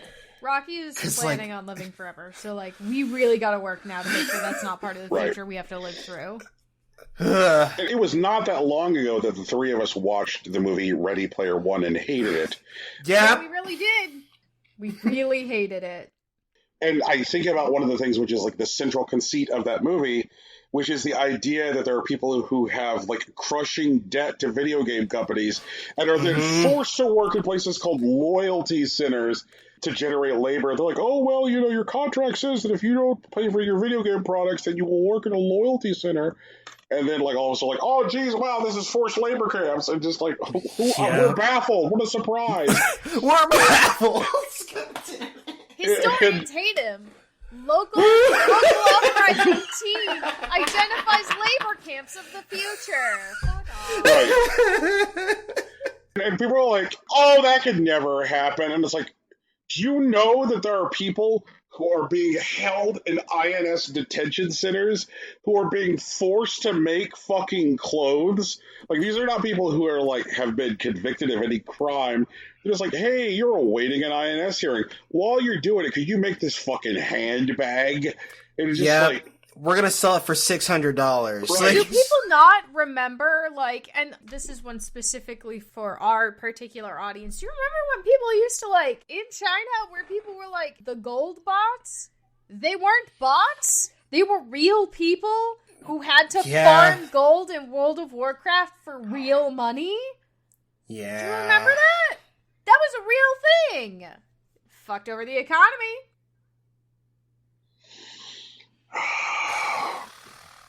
Please throw all NFTs into the sun forever. At failing that, because once again, I feel like personally, like, I don't know what I'm going to do against the CEO of Ubisoft when he decides we're doing NFTs forever, but we got to do something. That's all I'm saying. Just keep an eye out for that shit. Please hit my DMs, Mr. Rocky Hardy on Twitter. Fuck, am I still Mr. Rocky Hardy on Twitter? No, you're Afro Cavalier. Sorry, yeah, that's right. I am at Afro Cavalier on Twitter. If you have any ideas about what to do about NFTs, please let me know. I'd appreciate it. We hate it here. We hate it We here. hate it here. Brian, you have another thing that we hate. I know you do. Activision Blizzard is having a bad time. Oh, no, that's cool. Let's go. We like it when they're having a bad time, though. So, Activision Blizzard recently had a investor call. Mm-hmm. And during the investor call, which was led by Bobby Kotick, Sure. Kotick said that Overwatch 2 and Diablo 4 are not going to come out when originally planned. Yeah, sure. And that they have no date for them, but at the earliest, they'll be sometime during 2023. So they say. Okay. Right. Folks didn't like that, and when it opened to investor questions on the call, someone said, "What's with these significant delays for these products?" And Kotick said, like, we need to get our house in order. Things are broken in our studios. Yeah. And before we can focus on making these games, we need to focus on dismantling systems of abuse in our studios. And folks were like, well, can't you do both at the same time? The answer is maybe not, and you're going to deal. Right. The answer is fucking chill out. People are more important. Yeah. They also announced 2 departures from Blizzard.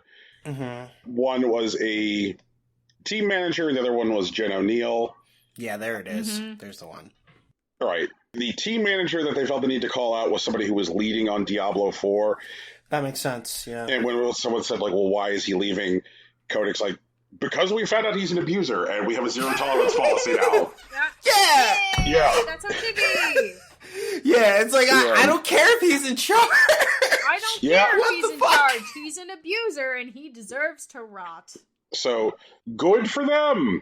Yeah. Yeah, like, Jen O'Neill, who assumed the co-lead top position at Blizzard, reporting directly to Kotick, in August, right, advised that she was going to leave Blizzard. She will stay at the company through the end of the year. But she's going to move out of the leadership position effective immediately and kind of like spend the rest of her time like helping with the transition. Yeah, she's going to be sitting in a conference room somewhere just typing. I mean, that'd be a real bad look. Yeah, I know. And once she leaves, she's going to be heading to a nonprofit which focuses on women in gaming. I mean, I hope that's good. I really do, but I have my doubts. I mean, like, why in the world would anyone want to get more women into this, like, space right now?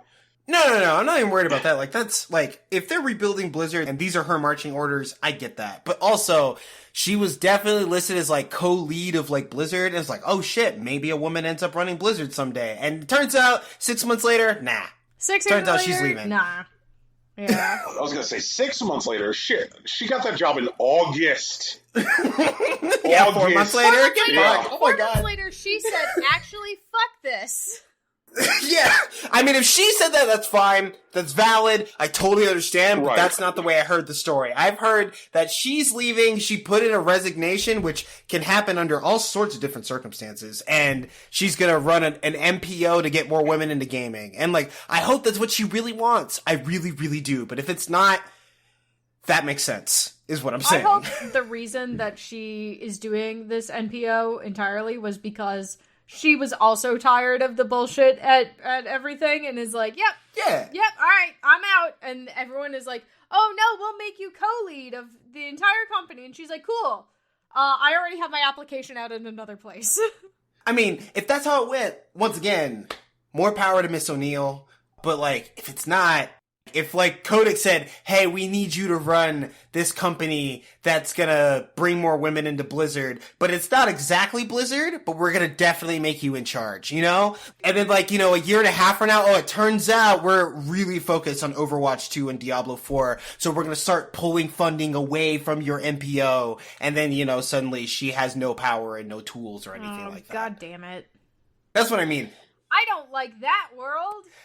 Right, no, I hope that doesn't happen, but I'm just saying I've seen it before. That's all I'm saying. So you're just saying you've played this level. Yeah. Fuck. For money for groceries. For money for groceries! Yeah, it'll be, and then that'll be a secret Easter egg in the 2027 release from Activision Blizzard. Oh, God. Oh my god. It would be some weird embedded, like, World of Warcraft level. God damn it. Oh, I hate it here so much. You know what, though? When the inevitability happens, like, at least we know that we'll be able to team up and do some guild raids, right? Right? I'm just picturing like Warcraft in this hellscape future where, you know, like you've got people who are like running around going like, for the Alliance, and you've got other people who are like, for the Horde, and then you've got other people who are like, for the keeping a roof over my head. No. You know what's going to happen, Brian? Like, the Horde and the Alliance is going to stay exactly the way it is. But the thing is that there's going to be an underclass in both clans where there's, like, the people who are, like, pay to play, they get all the cosmetics whenever they want, they just hang out. And then there's, like, the free-to-play level of World of Warcraft where, like, you have access to, like, the pay-to-earn stuff. And, like, the pay-to-earn stuff are things that people can do on both levels, but there are just people who are like, I don't do the pay-to-earn content. What for? I'm fine, you know? Mm-hmm. And then there's just people who do it to survive, but they're in the same guilds or whatever. And, like, there's just gonna be there's gonna be a whole new case system and MMOs and shit. And, like, everyone's gonna pretend that it's not happening, and I'm just gonna be angry all the time. Be excited. I can't wait to be part of the lower caste, but also simultaneously part of the higher caste because I learned how to be a cute girl on the internet while I was in Japan, so I have simps. Oh no. Dude, the simp culture, when that happens, is gonna be wild. It's gonna be literally insane. Like, Tegan, concubines are gonna come back. Are you hyped for that? You know what? Yes, actually, I will do it. If that's what I gotta do online again, that's what I gotta do again. Oh no! Tegan was OnlyFans before it was OnlyFans. Let's go! Did you ever... Okay, don't at me about that unless you've ever done a striptease as a night elf in the middle of the fucking Alliance HQ for some extra gold. Like, you know what, Tegan? Valid. It works. Whatever works, man. My virtual body isn't my own, so it's fine. This earnings call, right? Mm-hmm. It appears to be that Activision Blizzard stockholders do not like hearing that Overwatch 2 and Diablo 4 are not going to come out until 2023 at the earliest. Yeah, sure. Activision Blizzard dropped 10% in its value overnight. Mm-hmm. Yeah. And just to bring you up to speed, Activision Blizzard has lost 27.62% of its overall value in the last 6 months. It's really funny that that's the big drop, you know what I mean? Like, it's just like, hey, Activision Blizzard has a culture of sexually abusing its employees. Activision Blizzard is being sued by the EEOC and the SEC. Well, that's a problem. Like, that costs some money. The state of California is coming for this fucking company. Yeah, sure it is. And then it's just like, hey, Overwatch 2 and Diablo 4 are not coming out on time. What the fuck? And everyone sells their stocks. Right. Amazing. Incredible. Okay. I'm gonna try this. I'm gonna see how this goes. Hey everyone, I think this has been our show. It's called Impossible Coin. We do this every week. I'm sorry about the opening. I was very tired. Tegan and I are gonna have a discussion about that in the future. But you can find us wherever podcasts are found, except for SoundCloud. Guys, can you hit SoundCloud for me real quick? Fuck SoundCloud. But there's one tiny bright spot of SoundCloud, and it's Kid Brother of the show, Big Sach.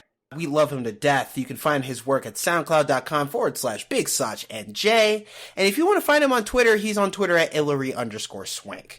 Our logo is also a t-shirt, and it was designed by Lauren Moran. You can find her on Twitter at Lauren Moran, and consider donating to her Patreon, because once again, she does very good work. And we do okay work, but we also do have a Patreon. It's at patreon.com/ImpossibleCoinPodcast. There you will find our artisanal show notes, our bespoke watch-alongs, and audio essays about things that we care about. And we are also streaming on Twitch. Tegan streams on Tuesdays. I stream on Wednesdays. I might stream a little more. Who knows? We'll figure that out later. But Tegan is currently playing Breath of the Wild, and I am playing Tales of Arise. And we are also on social media. I'm on Facebook and Instagram. Brian's on Twitter. Tegan's on Tumblr. It's all Impossible Coin, just like our Twitch. All of it is just Impossible Coin. No dashes or underscores or anything weird like that. But that's us. That's a show. Hatchimals! Oh, Christ. Brian, you still gotta say it. I'm sorry. You gotta say the actual thing or we can't end the show. We'll be trapped here in a purgatory forever. Mm-hmm. Thank you for podcasting. That's not it either. Peace. later.